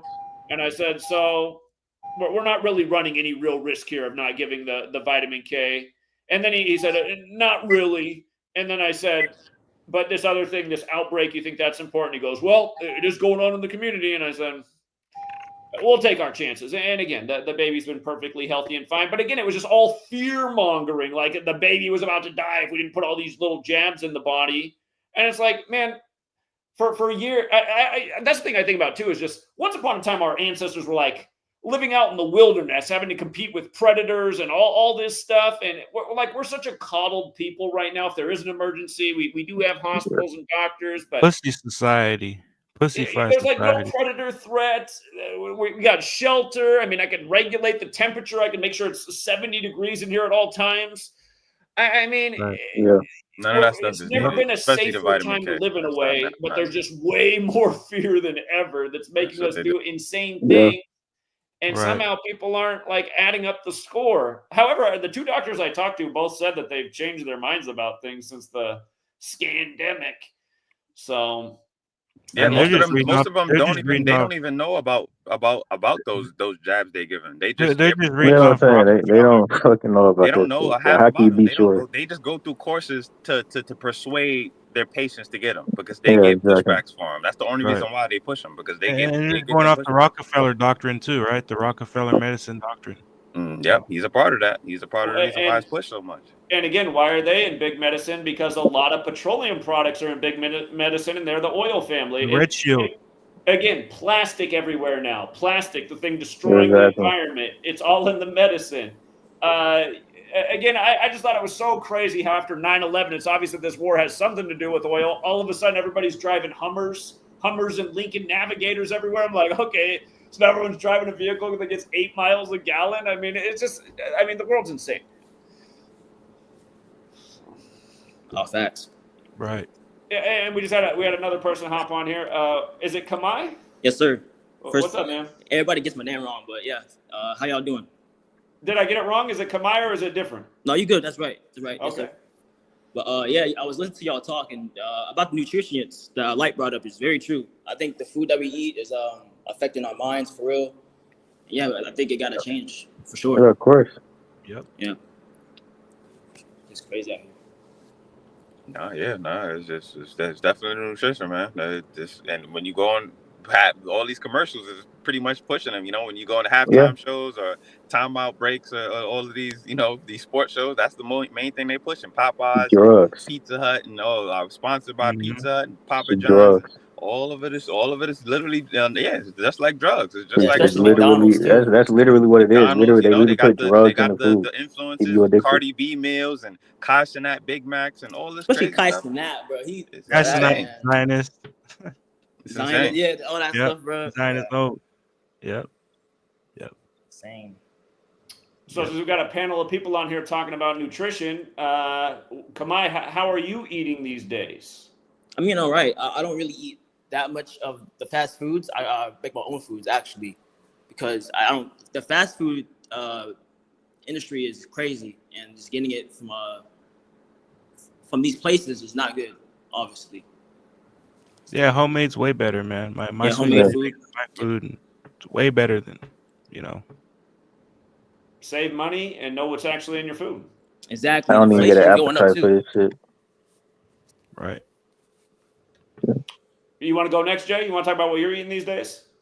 Well, I really just want to finish talking, like making a point that I was making about Yeah, go ahead. because like I mean it ties into this as well, because like I said, like what we're eating also plays a big effect on it, and also like all the stuff that we're buying. Like people, like I said, they think that if we take the government away, that everything's gonna be fucked. But honestly, like I think whatever comes with not having a fucking centralized federal government is gonna be safer and easier to deal with than the path that we are on right now, because people they still don't get that. That's why it's important to point out the things like the 911 not being an organic terrorist attack. Is important to show people that the people that rule over it seem to be the ones responsible for this shit, so that they can know that they are the ones that are doing this shit, and that's exactly why they do shit like this to validate their rule over us. What happened after 9/11? They passed the Patriot Act that required more security, and a lot of people went for it that wouldn't have gone for it had there not been a 9/11. And they always do shit like this to keep people validating the idea of somebody ruling over them, because they, again, like you said, they want us pussified. And that's why people are okay with them taking firearms away and doing all this shit. And it's just like, yeah, okay, so you want only the police officers to have the guns. It's like they're trying to ensure that they're gonna get to you to have the, and maybe yeah, they'll say that, oh, we don't want to take all the guns, we just want to take this and this and this. But again, they already infringed on the shit enough for people to realize that there's something's going on. And like I said, like how terrorists, for example, was a big thing in this last election. And if that shit is true, like, because I don't know if y'all heard, but they were saying how terrorists were like the most commonly searched up fucking thing on the fucking internet after the election, because a lot of people didn't know what a terrorist Right. was. Yeah, I And heard again, about that just but again, it's like I don't understand why people can see shit like that and validate the system that we live in, because it's like, okay, for one, it pretends to be a democracy. It's not actually a democracy. But let's pretend like this was an actual democracy right now. Why would you even want that to be the case in the context, given the context of our culture? It's literally just a bad thing, like given the context of our culture, because that most people don't care about information. Most people only care about something when it's a trend, when it's a wave. Yeah. And you see, most people apparently don't even know what the fuck a tariff is. And if you got some guy who's saying, "Oh, I want to put tariffs on this, and that," and now people are complaining and saying, "Oh man," and people are going to be looking at us, people that didn't vote, saying, "Oh man, it's your fault. He's going to put a tariff on anything." But I'm like, how do you know Kamala Harris wasn't going to also do the same shit? The point we trying to make, for one, even if this is a genuine democracy, which we proved that it's not.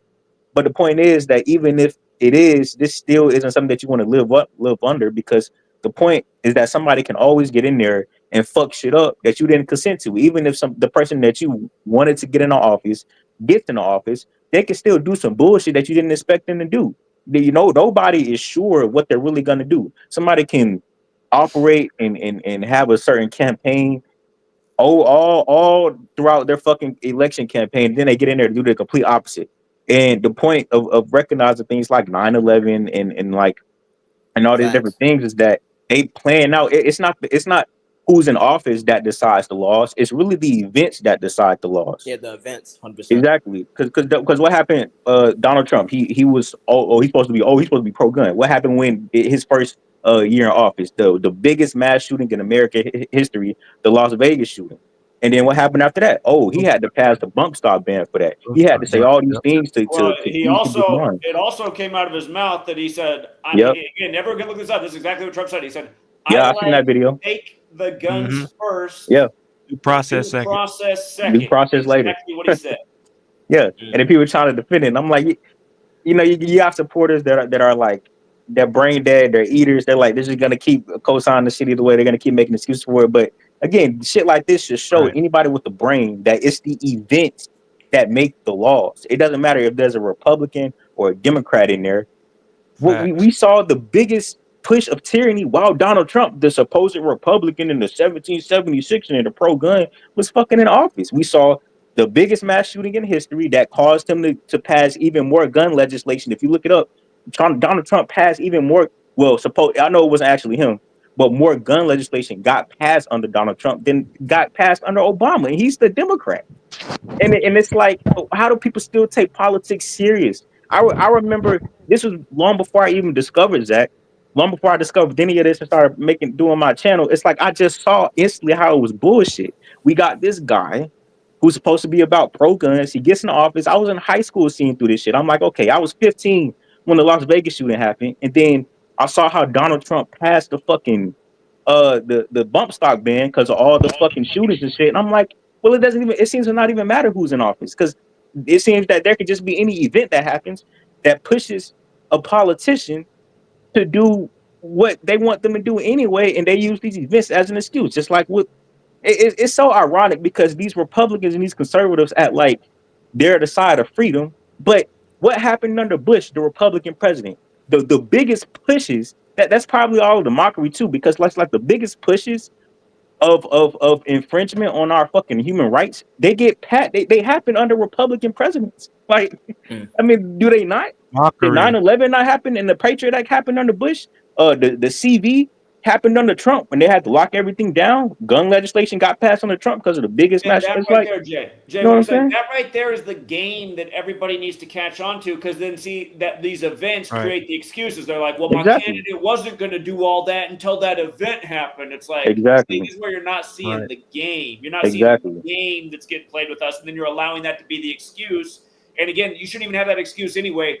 Again, if I was the president of the United States, when COVID came, I would have been doing exactly what I was doing as a human being here, out in front of the Bill and the Gates Foundation, saying, look, American people, but then we'd actually have a platform. I'd say, look, they just simulated this, you guys. Do you think Bill Gates, just his simulation of this, just right before it happens on the same day the military world games begin in Wuhan, China, and we're calling this thing the Wuhan virus? You think this is a coincidence? Come on, American people. We need to wake up and get these fascist types out of here, not send them more subsidies and give them even more tax money and have our corporate media endorse the BS that they're doing, and not point out that, come on, American people, don't you think it's weird that the day before it's confirmed here in the U.S., Netflix has the next pandemic up on its platform with Bill Gates? I mean, again, if somebody sitting in the highest office of the land was pointing these things out, the whole country would get it, even if they didn't like that candidate. They'd be like, yeah, well, wait a minute, what? But instead, everyone's like, again, they sit back and allow it to be an excuse. George W. Bush said there'd be no nation building. He said the wars in the Middle East that his father got involved in were a mistake. These are the things he says on the campaign trail. Then 9/11 happens, and then he's in a war in the Middle East.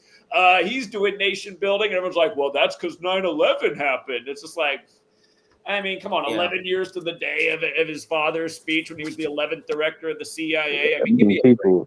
People are just brain dead. Bill Gates declares this decade of vaccines, and then a decade later, he got the. I mean, it's just like, it's like that's a coincidence. Like, really? I was pointing this stuff out to the people, and they were looking at me like, no, that's just. I can't even comprehend how fucking. I can't even comprehend this shit, man. Like, I can't comprehend how stupid people are. Yeah.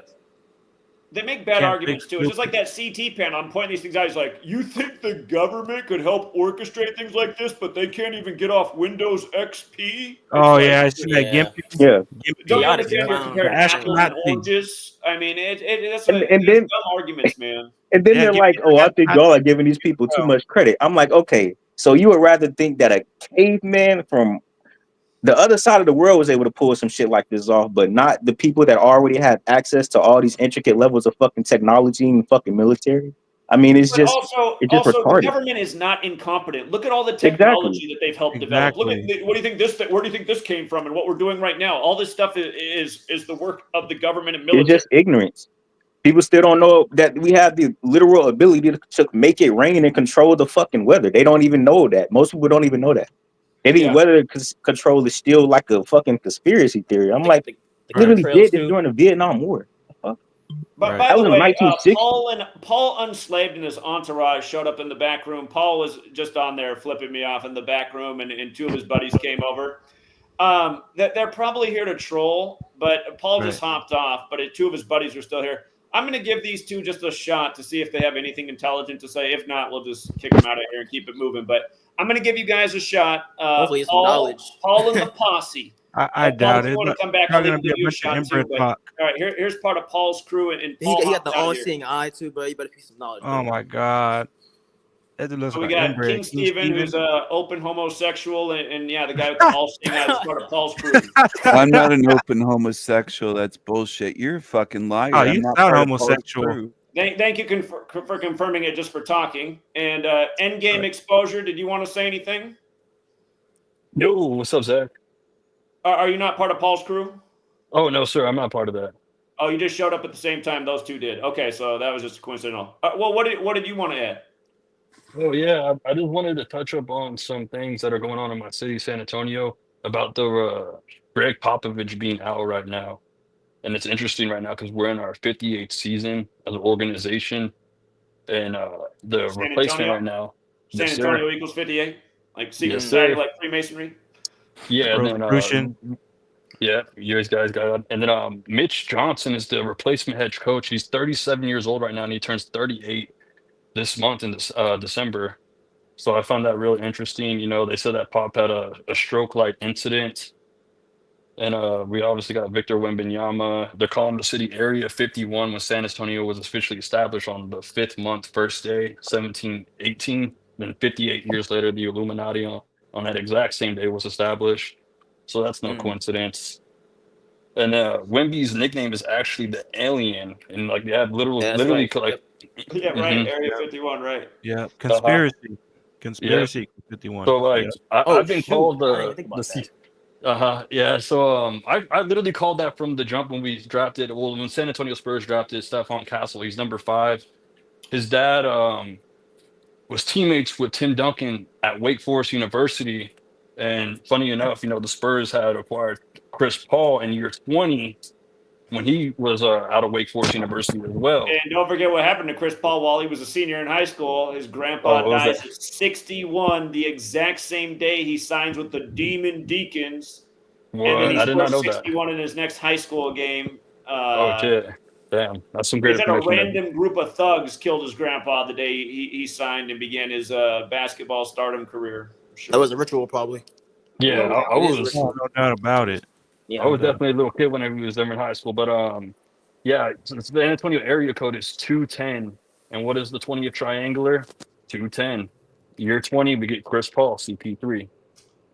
Yeah, good research, and that's the thing. Knowing your own city and its numbers, you can really catch on to the rituals. So yeah, right. And then you know, I could definitely see Spurs winning multiple championships here again soon. You know, history repeats itself. We just got Wemby, and then you know the script's only going to continue. We went from Twin Towers to now Area 51. So like, that's right. That's right. The Spurs, they were the Twin Towers. David Robinson and Tim Duncan. Yeah. Yeah. Then they won you the were series saying 4-1. Zach Hubbard. We got a celebrity in his own mind in the building. And that's you. Welcome to the channel. That's what you. do you want to share? I don't know. You were speaking about me earlier. It was just replayed to me. So what is it that you can't figure out about me and you and the whole situation? Are you still in your friend's trailer? No, I'm not in my friend's trailer. You look inbred. Okay, so we're gonna do attacks and ad hominems, Yeah, and that's hey, funny, be right? nice, That be nice to Paul. it's okay, right, Zach Hubbard? It's okay to do ad hominems on me and talk about how I look and where I live, because I'm not. Because I'm not a rich grifter like Zach, who bought 2 houses off selling sports scores and pretends it's going to save the world, right? Because I choose not to take development deals and sell my soul and be a grifter. I'm a bad guy, right? All right, hold on. Don't say anything to But Paul. I bet you wouldn't say a motherfucking thing to my inbred white ass in front of me in this room with me. I bet you wouldn't. I bet you wouldn't. I'll let you talk. I'll let You want to I'll make let a bet on talk. it? You want to make a bet that none of you fucking high-powered cowards online who don't do shit wouldn't say a I'm motherfucking coward, huh? thing to me on the block or in my face? You won't do shit, bro. Oh, You won't wanna come out bet on the it? block. That's the Would problem. you like to Right? bet on it? Because I've been waiting for some of you punk cowards to come and get everything you're looking for in this life. And I'm still waiting. Easy to talk shit online when you don't do nothing in life, when you ain't about nothing. Paul, hold on, Paul. So would you like to refocus how all you cowards just fucking Hold on, cried up Paul. here about 1 rights and second. freedoms for the last 2 hours? All right, Paul always mutes everybody when they come on his platform. Paul, I just want to ask you a question, and then you can You don't talk. need to ask me nothing. It's a All right, you're a here. grifting bitch. Here, all right, I'll bring him back on. But Paul, you have to answer this question. You just went on an explanation the other day on your own stream about how everyone needs to be living like you because you're living on the land, not paying any taxes. And I agree, man. We all need to stop paying taxes. I've said that I see myself as more of a sellout because I'm back to paying taxes. I did it for 5 years, skipping the whole tax thing because we do need to shut this government down. I've said this about myself. But then I asked you how you're achieving it, and you said you're living in your friend's trailer. Now, that's not feasible for most people. Most people, I mean, some people are doing that, living with their friend's trailer, but that's not feasible to everyone, and that's not a way to stop tyranny, to live in your friend's trailer. And that's freeloading. Again, so I want you to know why you feel like you're holier than thou, because you live in your friend's trailer. And right now you just said you're not in your friend's trailer, but you did tell me the other day on your own stream that you live in your friend's trailer, and that's how you're getting around paying taxes. So tell me how that is so holier than thou, and why that's so righteous, and why you feel so high and mighty above everybody else, because you're not paying taxes by essentially being a freeloader off your friend who is paying taxes. Isn't Paul enslaved? Your friend's Isn't Paul enslaved? Isn't Paul enslaved the same one with the 201 in the background? He was debating you last year. I can't remember if I can't remember if that's true or not. But hold on, Paul, don't say anything to Paul. Don't provoke him. Right. He dishes it out, but he's very sensitive. He's one of those guys who can give it but can't take it. So I we're won't just gonna say let Paul explain again how it's so righteous, his mission about not paying taxes, when really he's just living at his friend's house. All right. I won't say nothing. Go ahead. You're still muted. You just made that all up. Paul, you got to unmute yourself. You just made that all up. I never said I was living in my friend's trailer. Never said now that. You just got to go, Paul. Now, see, I know. And then you have this other dude, Joseph, in the chat. Here and waste our time. Anyone go watch his own stream the other day? He just said he's living in his friend's trailer, and then he said that they have plans to figure out how to turn it into a religion so they don't have to pay taxes. I'm not even going to put up with it, though. You guys go watch his own stream. It's exactly what he said. All right. Zach is such a lying bitch. That's what Joseph Aquaviva 222 said. Who said that? Joseph's another troll. Joseph, why don't you come on here? Joseph, come on here and show us how you're a good father. Yeah, stop begging for money, dude. Like, you're sitting there saying I'm begging for money. You're begging for money, Joseph. Yeah, Joseph's all the time like, oh man, don't you see me down here in the basement? I'm about to have to put my kids out on the street if you guys don't send over some money, because I just got done copying Zach's decodes and now I'm presenting them on my own channel, and I still haven't figured out how to do a share screen, so I have to point my cell phone at my other computer screen. It's like, dude, this guy's the definition of bottom dweller IQ. Just like Joseph, download StreamYard and click share screen. God. Right. Here's Paul Enslaved. He's in the chat. I see him. He's like, sounds like you projected that you can take it out but can't take it. Give it out but can't take it. Yeah. Yeah, not at all, Paul. So, anyway, Pocket Watch Paul in the building. Pocket Watch Paul. I could have sworn he had that 201. Oh, man. Pocket Watch Paul. Point the gun at the screen again. I just want to show people what kind of a character you are. Is that your friend's gun? Did you pay taxes on that gun, Pocket Watch Paul? How is he gonna say that? Where the fucking, like, who even does that fucking goofy ass shit? He's showing that he's got this much in his CashApp right now. What's the point of pointing a gun at the fucking camera? So nigga? tell like, me all- come on, man. Pocket Watch Paul's net worth is Is that even $100,000 on CashApp. So, that means something too. No, and listen, I'm not mad at Paul. Paul's right. We should not be paying taxes. He wants to figure out how to turn his thing into a religion so he doesn't have to pay taxes. I'm all for it, Paul. Just don't be saying you're holier than thou because you live in your friend's trailer and then deny it after you just admitted it. That makes you look corny.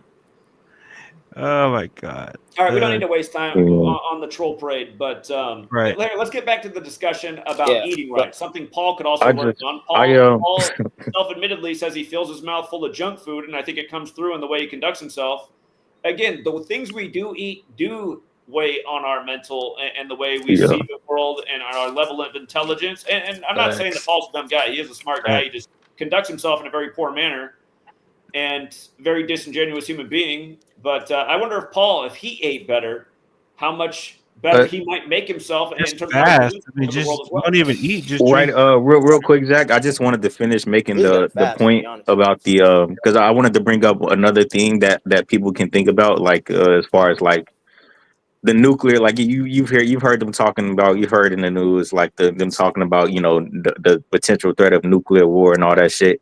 And again, I just want to point out to people that that's another thing that we have to. Yeah, that's another thing we have to worry about with these big superpower centralized fucking governments. It's like I just wanted to just reiterate the point that for all the people that are like scared, it's like I understand that, but that's why again I promote going back to a community level, not getting back and going back and forth like people are always trying to do like now on the internet, even within a group of people that realize that there's something wrong and all the other shit. Like, we need to focus on that, prioritize that, and realize that these things that are being planned out, they're not organic. Show that to people. People need to understand that, and then realize so that they see that the threat of a federal centralized government is always going to be greater than whatever threat we may face because of them not existing. I would rather deal with my neighbor than fucking nukes or a fucking army of fucking state soldiers when it all comes down to it. So, like I always say to people, that this government has shown you their hand and what they're going to do to you, and in the future you're going to have less and less rights, freedom, and liberty in all regards, less and less bodily sovereignty. I mean, they've elevated this puppet Musk who wants to implant a chip in everyone's head. Again, this is the direction of things. So if you don't stop this system, you're going to end up looking like some kind of robot. And it's going to become harder and harder to fight against. Exactly. You will own nothing and be happy by 2030. That's the future they got planned out for us. Zach, do you mind if you could elaborate more on the Moonchild aspect? Because I know that people had mentioned they may think that Trump is like this Moonchild that Aleister Crowley and Jack Parson. Yeah, I was hearing that. Summoned. I gotta look at what was Trump born on the day of a full moon or a full eclipse? It's one of the two. He was born on a full blood moon, June 14th, 1946. Yeah, and those blood moons are very special to Jews. Hey, Paul, if you want to come back, I bet Paul knows a lot about the blood moon since he hangs out with a clique of Jews. Paul, if you want to come back and elaborate on all you know about Judaism and the blood moon. So are the Jews and Jesuits the same thing? You're welcome to come back. But yeah, the blood moons are super important to Judaism. And of course, all of Trump's children of age have married into Jewish families. And over in Israel, there's articles written about how he could be the Messiah. And let's not forget how he went to Jerusalem Day in the Western Wall right before he stopped by the Vatican. I'm sure that's part of the reason he's the chosen one. And in our lifetime, we've never seen one person, anywhere in the world, command this much of the spotlight. Ever since he announced he was running in 2015, the spotlight has just followed Donald Trump every day. Yeah, like maybe an athlete, but no politician, but for sure. And then also, I saw Decoding with Cody. He posted a real informative video going over how it's 666 months from the moon landing all the way to Trump's inauguration going on the 20th next year. I thought that was very fascinating, correlating with the whole Moonchild aspect. And then Elon Musk, the whole predictive programming of him, of bringing life to Mars, him wearing the shirt Occupy Mars. They definitely got something set up, it all, even ties in with the whole Area 51, what's going on here, the alien predictive programming, whatever they plan on summoning to bring over from this other side. It's definitely approaching very soon. Trump brought up the Space Force in his, when he was president back in 2019, was it? I can't remember, but 2016, I think. Oh, there we go, yeah. Turn the 6 up. Got the 6 and the 9 mixed up. Oh, you good?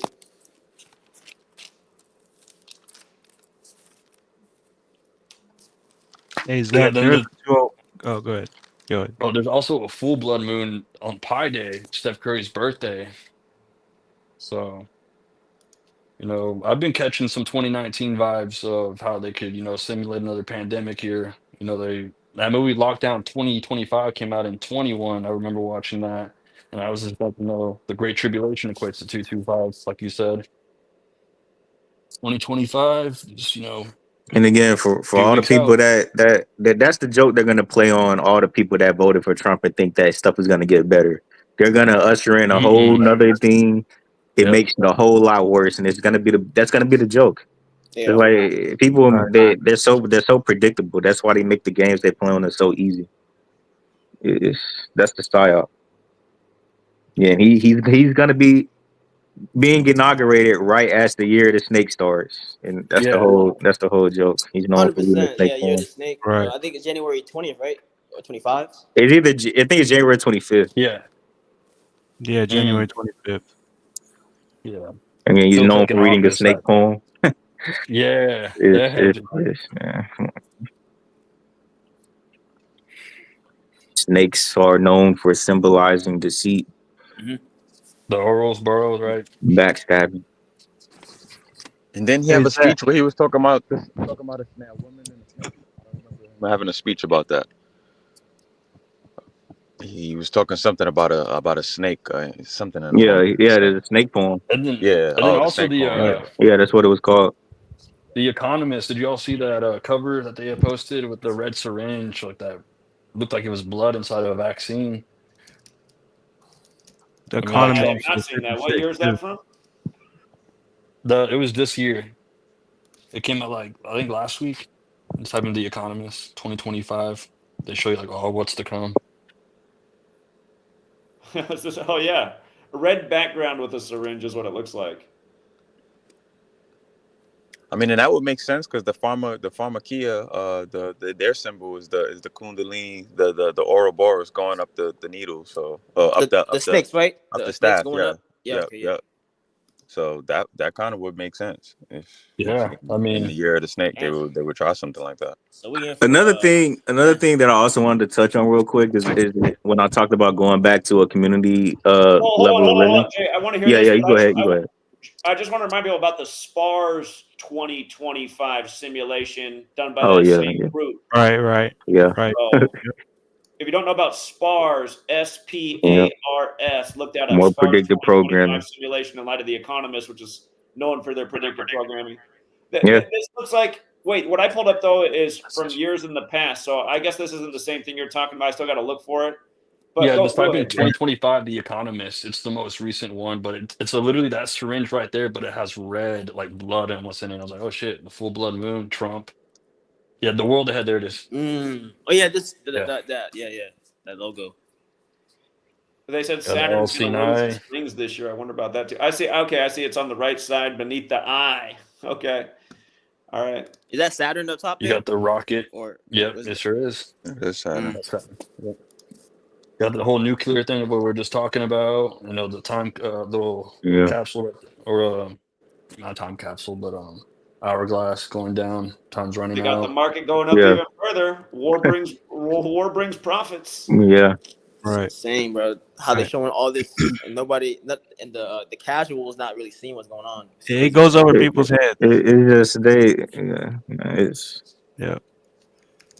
and people are afraid of this shit. They afraid of what's gonna happen. They don't understand. That's where we're being steered to anyway.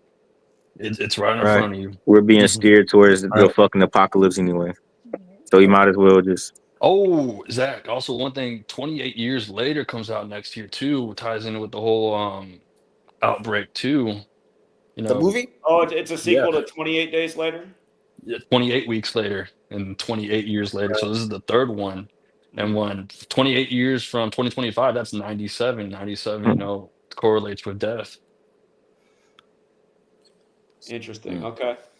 Hey, Zach, I don't mean to interrupt, but could you share my screen real quick? Because I have something about the the Spanish Inquisition. I'm pretty sure you're aware of that, right? The Spanish Inquisition. I didn't know about that 201. Interesting. Yeah. The name of the office equals 201, and Ignatius of Loyola. He was a part of the El Umbrado movement. That was before the Illuminati, right? It was founded years before it. So interesting. Yeah. So. Yeah. One thing that's funny too for LeBron, when he passed an all-time most wins, he passed it against the Spurs, and it was Tim Duncan who he passed to get to number 2.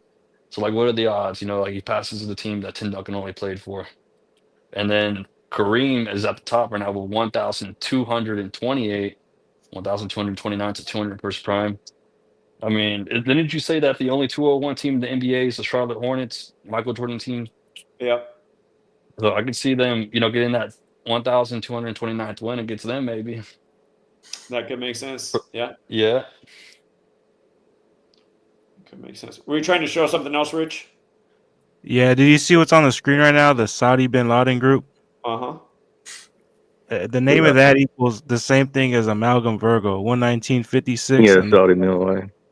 Right, and Jay's the one that found that. Shout out to you, Jay. You found that, and I added on to it, man. But did you know about that, Zach? I didn't know that either. But there's so much symbolism to it. It's just like the World Trade Center literally had the trident on it, and the trident is associated with Poseidon, which is connected to the planet Neptune, and then the mission to kill Bin Laden was called Operation Neptune Spear.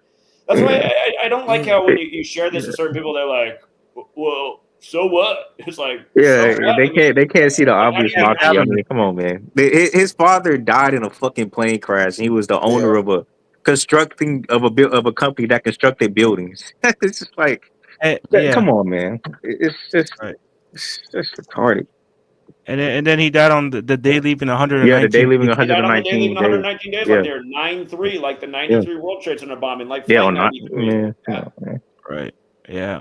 Yeah, man. You're just looking for numbers. Like how like I'm literally showing this shit. How is that a coincidence? Like, look at Saudi Bin Laden group. The Bible says, "You seek and you shall find." Right. There's only so many spaces on the keyboard. No.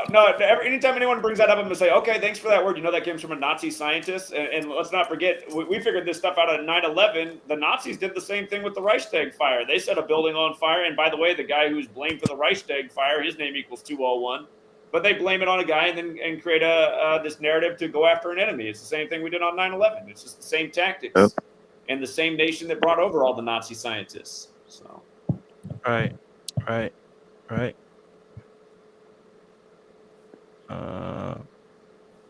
But can am I able to? Did you want to say something else, or can I just wanted to make another point real quick about. Well, I wanted to share another 9/11 thing. You can go ahead, King Richard. All right, let me show my screen here real quick. Let me just present it real quick so you guys can get a visual for it. Here it is. Hey Zach, did you see this? This was a couple of days ago. This was actually on Thanksgiving. Joe Biden. Supposedly, he gave $725 million armed aids to Ukraine, and from the day here, I put it right here. The wiki it says on June 1st, the U.S. announced that it would be supplying for this company to Ukraine, and from that day to the day he pledged that was a span of 911 days later. All right, so on June 1st, they said they're going to do this, and are you saying that it was delivered 911 days later? Yeah, the money for it was delivered 911 days on November 27th. In terms of numerology, 27's 9, so it's kind of like an 11/9 date as well. Right. Yeah, I was just about to point that out. But yeah, 9/11, right? 11/9. I mean. Yeah. Yeah, that's the day leaving 34 days left in the year. Ukraine equals 34, like Biden. Right. Yeah, right. What are the odds? Yeah, and I think Vatican Hill equals 911 too, right? Vatican Hill. Jewish, yeah. Yep. Yeah. All right, that's all I had to share. So go ahead, Jay. If you had to share something, go ahead. Did Jay freeze? Jay might have froze. Oh shit! No, I hear you now. I I hear you. Yeah, I can hear you. Okay, yeah. I was just gonna say that when I talk about going back to a community-based level of living, and a lot of these problems, like having to grow our own food, for one, we wouldn't be worried about. We could probably trade with other people and shit like that, and also we have to get a new fucking currency. The fiat currency is not. There's a reason why so many of the founders were against it. It's just not sustainable. And that's one of the other issues that we have with all this inflation. It's like we can't have a currency that's just not backed by anything. It's not backed by anything. That's the point of it being a fiat currency. It's just the faith that we it's put into it. supposedly backed by gold, but it doesn't look like it is anymore. It looks like it's And just a that's, monopoly now. Now it looks like just print out the money. yeah, Print out the money. I don't even believe that because, like you said, we're just printing this shit. Like it's but I feel like a lot of the issues would solve themselves. Like when it comes to the obesity, when it comes to mental health crisis and people, because the lockdown really it ramped up a lot of these issues where people feel alone, have suicidal thoughts, the loneliness epidemic, and then a lot of these problems I feel like would either very rapidly they would become non-existent or they would go down by a very significant degree if we went back to a community-based level of living. Because if we get rid of a central federalized government and everybody's relying on this one central source, it requires us to basically not ignore our neighbors. It requires us to interact with our neighbors and come together on a personal level, and it will force things to become it will force things to be on a more intimate level. And also we wouldn't see the epidemics that we have with our health anymore because we don't have access to all the poisonous junk food that these big companies have put in the fucking store. And we would all these problems, all of these epidemics. I mean, they would a lot of these issues would solve themselves. If we went back and we prioritized community. Yeah, and again, I think about the way our ancestors lived before modern society. I mean, their job was survival, and it was to gather food and maintain shelter and look out for yourself and your family and your tribe. And the currency was again just what came from nature, what nature could provide that allowed you to carry on each day. I think that's ultimately how we were supposed to be. And of course, there are benefits to agriculture and figuring out how to grow your own food, but it's I forget what the study is. Scientists observed this group of monkeys on an island that were more sophisticated, and they'd figure out how to use tools so they had more leisure time. Have you guys heard about this? Yeah, I've heard about decades monkeys ago, but they found this group of monkeys on an island that somehow had learned to use the stick to break open the fruits. They're just more efficient with everything. Yeah. But then they found that group of monkeys, because now that they had more free time, they were just creating all this chaos and fighting more amongst themselves. And I look at that with us. It's I mean, you see what's going on in humanity. It's we got away from living within nature, and then over time it became more about materialism and having one over everybody else. And here we are today in 2024. And again, I mean, our ancestors weren't obese because nature wasn't overly providing for them, and there wasn't all these man-made addictive foods that aren't meant to go in the body that not only create addiction, but then just sit in the gut and create problems and bloating and bad bacteria. It's the more we've gone away from nature, the more problems we've created for ourselves as a species. And again, there probably is a happy medium somewhere in there, but again, I always think, I mean, the things I enjoy doing is having people to socialize with and play games with and laugh with and tell stories with. And I think that's how most of us are. I just imagine that we're living within our means. We got community. We got good food around. We're not having to slave and work some families 60, 70, 80 hours a week to provide. We actually have time to just work in the garden and then spend our evenings and stuff with our friends and family and have life. There's also this this folk tale they tell in Mexico about the successful sailor who the rich white man comes to and offers him a great business deal, and the rich white man says listen, you're so good at this. If you start this business, you'll build so much wealth, and by the time you're done, well, the guy just essentially cuts him off. He said, so by the time I'm done, I'm just going to be able to enjoy my nights and spend time with my friends and family. He's like, it's already what I'm doing right now. So what do I need to build all this wealth and empire for? It's like the bee movie in that one Yeah. scene when all the bees are going on a little tour, and it's like, you'll be working for the rest of your life. Yeah. For the rest, and they're like, for the rest of my life. Mm-hmm. I mean, even if you look at like the Amish community, like the Amish, they're pretty much. And that's all the these thing. We diseases make and fun stuff, of those them, and guys are pretty much that's really non-existent, how we. you know. Not to say Right. that everything they do is, but it's that semblance of, like you said, being self-sufficient. It's like that's really what we should be fucking doing.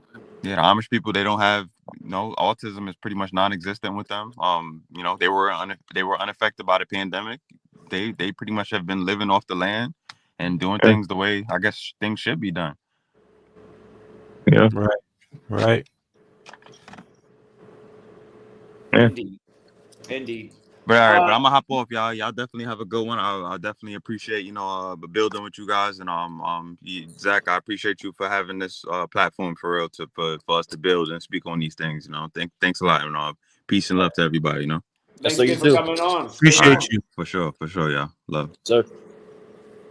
Yeah. And I was just saying, I probably got to wrap this up because I know I had about a 2-hour window. Sweet lady and the little one had just fallen asleep, and it's usually about 2 to 3 hours before they wake up. So I better get ready to go do daddy duty. So if everybody wants to have the closing word here, Kamai just came back on. You haven't said anything for a minute. Kamai, you want to give us a closing word today? Yes, sir. You guys, this was a good conversation, honestly, because it's rare to see people come together and talk about these type of things, and we need more of that, honestly. Yeah. To be honest, we need more of that, and honestly. And Zach, I took some notes on your 9/11 video, and it's really like intriguing to me how all these numbers connect to the dots of 9/11, like the 222 New York, the event 201, the World Academic Forum 222, all that stuff. Honestly, Event 201. yeah, all that stuff is like it's really mind-boggling, but interesting to me because it breaks down what's going on for real. That 9/11 thing is like really like just so you know, there's so much more to 9/11 than what I presented in that video that we've uncovered over the years. Tomorrow for the Cyber Monday deal, I'll put both my ebooks for free up on my Patreon again for anybody who wants to download them. There's a big section on 9/11 in my first book that has a whole ton of additional information that's all beside what I talked about in the video the other day. So if you want to check that out and download that and read that chapter, you'll have a lot more notes. Yes, sir. I appreciate you. Thank you. Yes, sir. Yeah, take care. Yes, sir. All right. Endgame, you want to give us some closing words? Yes, guys. I want to thank y'all so much for giving me this platform to get up on here and talk to some real truth seekers. And yeah, that's about it, guys. And you can check out my Instagram at in-game exposure. I like to do some decodes here and there. People are going to ask you about the all-seeing eye. Are you saying down with the eye? Is that why it's on fire? Oh, it's on fire. Yeah. Okay, I get it. I get the symbolism. All right. Yeah, it's burning. In-game exposure. Where at again? Oh, on Instagram. Instagram. Okay, that's a platform I'm not on a lot, but all right. In-game. Yeah, I really think you should really hop on Instagram. Cut some of your videos up. And like put it on there because I do think that's one way you can go viral on there. People share a lot on that platform. I have an Instagram on my screen if y'all want to share it. I'm putting it up. Yeah, I thought about there it is. Sending the Instagram. All right. Well, thank you, Endgame Exposure. Appreciate you coming on. Yes. Thank you so much, guys. Have a good one. Bye. Yeah. Take care, man. All righty. And let's see. Who wants to go next? King Rich? Yeah. Is it cool? Is it cool if I close out with this the St. John's basketball coach thing?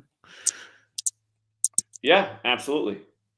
Okay, I'll keep it simple. I'll keep it quick too. But if you just do some research, you look into Lou Carnesecca. He died yesterday, November 30th. And they had to emphasize he's dead after coaching 24 seasons. As you see on your screen, I put the screenshot in there. St. John's equals 24. So does the word coach. And if you write out St. John's Red Storm, which is the team name, it equals 89, the 24th prime number. And then he's dead at age. He's dead in 2024. And again, I had to emphasize right here is Fox News. Carnesecca was a coach for St. John's for 24 seasons. And he also died on his 331st day of his age. And as you see here, the screenshot, he's born January 5th. From his last birthday to his death on November 30th, 331st day of his age. Again, 67th prime number. His real name is Luigi Carnesecca, which equals 67, like blood sacrifice and human sacrifice. And today, the news is coming out today. The school decided to release his death today on December 1st, date written 12/1. Again, blood sacrifice is 121. You run it the other way, it's 67. He's also dead 36 days from his birthday. So from his death to his upcoming birthday, what would have been his 100th birthday, 36 days. The name Carnesecca is 36. So is the Jesuit motto IHS, 36. And the name Harvard is also 36. That's the name of the school that won right before his death. Or you mean lost as they become 6-2? That's why I just looked up to see what St. John's record was. I see, oh, look, they're 6-2 the day his death is announced. The old sacrifice code. Right. And Harvard is 36, just like he's dead 36 days from his birthday. He also died 73 days after the head coach Rick Pitino's birthday, and I didn't add the screenshot in there. I should have, but if you look it up, his birthday is September 18th. So from his birthday to his death, that's 73 days later. Sacrifice is 62 and 73, like ritual sacrifice is 73. You could also say he died on the 74th day of his age. And Luigi P. Carnesecca, 74, and then the 74 list, killing, Masonic, cross, Jesus, Jewish, etc., 74. But yeah. Great decode as always. King Richard, one of the best decoders out there. Appreciate it, man. And if you guys want to check on my blog, it's right here. It's freegematriatruth.blogspot.com. So very good. I post most of my work at. So yeah. All right. Yep. Appreciate it, Rich. Keep it up. All right. Thank you. All right. Take care. And did you want to go, Jay? Yeah. Like I said, I pretty much got the point that I wanted to make across. Because I saw you talking about, people worrying about, what happens, and I just wanted to make the point about that. I feel like if we go back to that way of living again, it would solve a lot of the epidemics it would just inherently solve a lot of the epidemics, or at least curb to a significant degree that we see going on in our modern world. I feel like all the problems, they're a result of us not prioritizing community as we should. So that and going away from nature. I mean, we're not eating nature. We're eating all this man-made crap. I mean, exactly. I'm always amazed when I'm in the grocery aisle, the frozen section, and just people loading up their cart with ice cream and they're obese. I'm just like, I mean, in a way, it's like this should be a crime. I mean, it really should. I mean, we make heroin and crack illegal, but we legalize those types of drugs, and it's like it's the same shit. It is. It's another form of addiction. Absolutely. Exactly. But yeah, that's all I wanted to say. All right, Jay. Appreciate it, man. You have a good day. You too. And I didn't ask if D26 wants to go last because we already know the answer. What's up, D26? Well, good afternoon. I think it's afternoon over there. I'm doing good. And I did miss, I think, more than half of the conversation of the stream. But I would ask you and anyone in the chat, what would be the Hold advice? on, Sweet Lady's calling me. Go ahead, D26. I'm gonna be right back. I gotta check in with Sweet Lady. Okay. What would be the advice for having nutrients and proteins in a vegetarian diet? I know that there are less, but what can I do to fulfill my proteins and nutrients need? I know supplements is one of the way, but if I'm taking supplements, what should I start with, I think. If anyone can help me in the chat, and feel free to email me.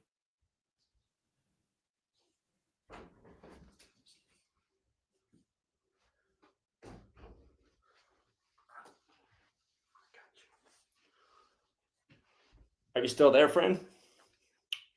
Yes, I am. And hello to baby Ruby. Mom said she's just starting to cry a little bit because she's getting hungry. It's that feeding time. So, oh yeah, I see the face. Sweet girl, I'm gonna get you some food. We're about to have some crying here. D26, if you want to give us something real quick, I gotta wrap this thing up. Oh no. It's all right. It's all right. I can do this next time. It's fine. We can do this next time. We'll do You it can next just read time. my message. You can read my message on the private chat whenever you can. It's fine. And that's it. Okay. Did you want to give us some nice parting words? I hope you're doing better. Pretty much up and down for the last 6 days, but yeah, thanks to your call and the conversation that we had last week. Yeah, that was really helpful. Okay, well, I'm glad to hear that things are a little bit better. Stay strong. Again, the path we talked about, I think it's going to be a winner. So, and yeah, please also send my regards to Sweet Lady, and thank you to her as well and her advice. And maybe one day we can call. We can all have conversation again with my we'll favorite absolutely do that. with my person. Basically, that's what I meant. All right, friend. Well, you have a good rest. I think you need to go. You're probably up late right now. Yeah, I was working, so yeah, it just that just always gets late. So yeah. Okay. Well, I hope you have a good rest of your evening, and I look forward to the next time we talk. But yeah, this daddy duty thing, it definitely eats up hours of the day. So it's all right. It's all right. All right. You have a good day, friend. Yeah. Good. Take care. You too. You too. Yeah. Bye bye. All right. All right, Truth Seeker. And yeah, we got a hungry little girl out here. She's only minutes away from crying out and saying, "Why haven't you fed me yet?" And I'll tell you what, it's nice having a child, but man, I got nothing but respect for single mothers. Man, even two parents switching off is a lot of work. And we have ourselves a little night owl right over here. She likes to sleep mostly throughout the day and then stay up all night. So we're trying to correct that. But again, here she is, the lady of the hour. So anyhow, thanks again, Truth Seekers, to everyone who hit the like and the share. We're going to get little one fed, and probably got to do a little diaper change too, because I smell some things. So, whew. Again, you know, I guess for any of us who have problems with our parents too, the day you have a child, you're going to realize, like, even if you're not crazy about your parents, you got to respect them. They had to do so much to care for you when you were. Isn't it funny how we are as people, how like incapable we are when we're born compared to other mammals? Like some mammals, they fall out of mom's pouch and then they're already walking around ready to eat. Little baby needs total care from the parent at all times. So anyhow, we're going to leave it there for now, Truth Seeker. And until next time.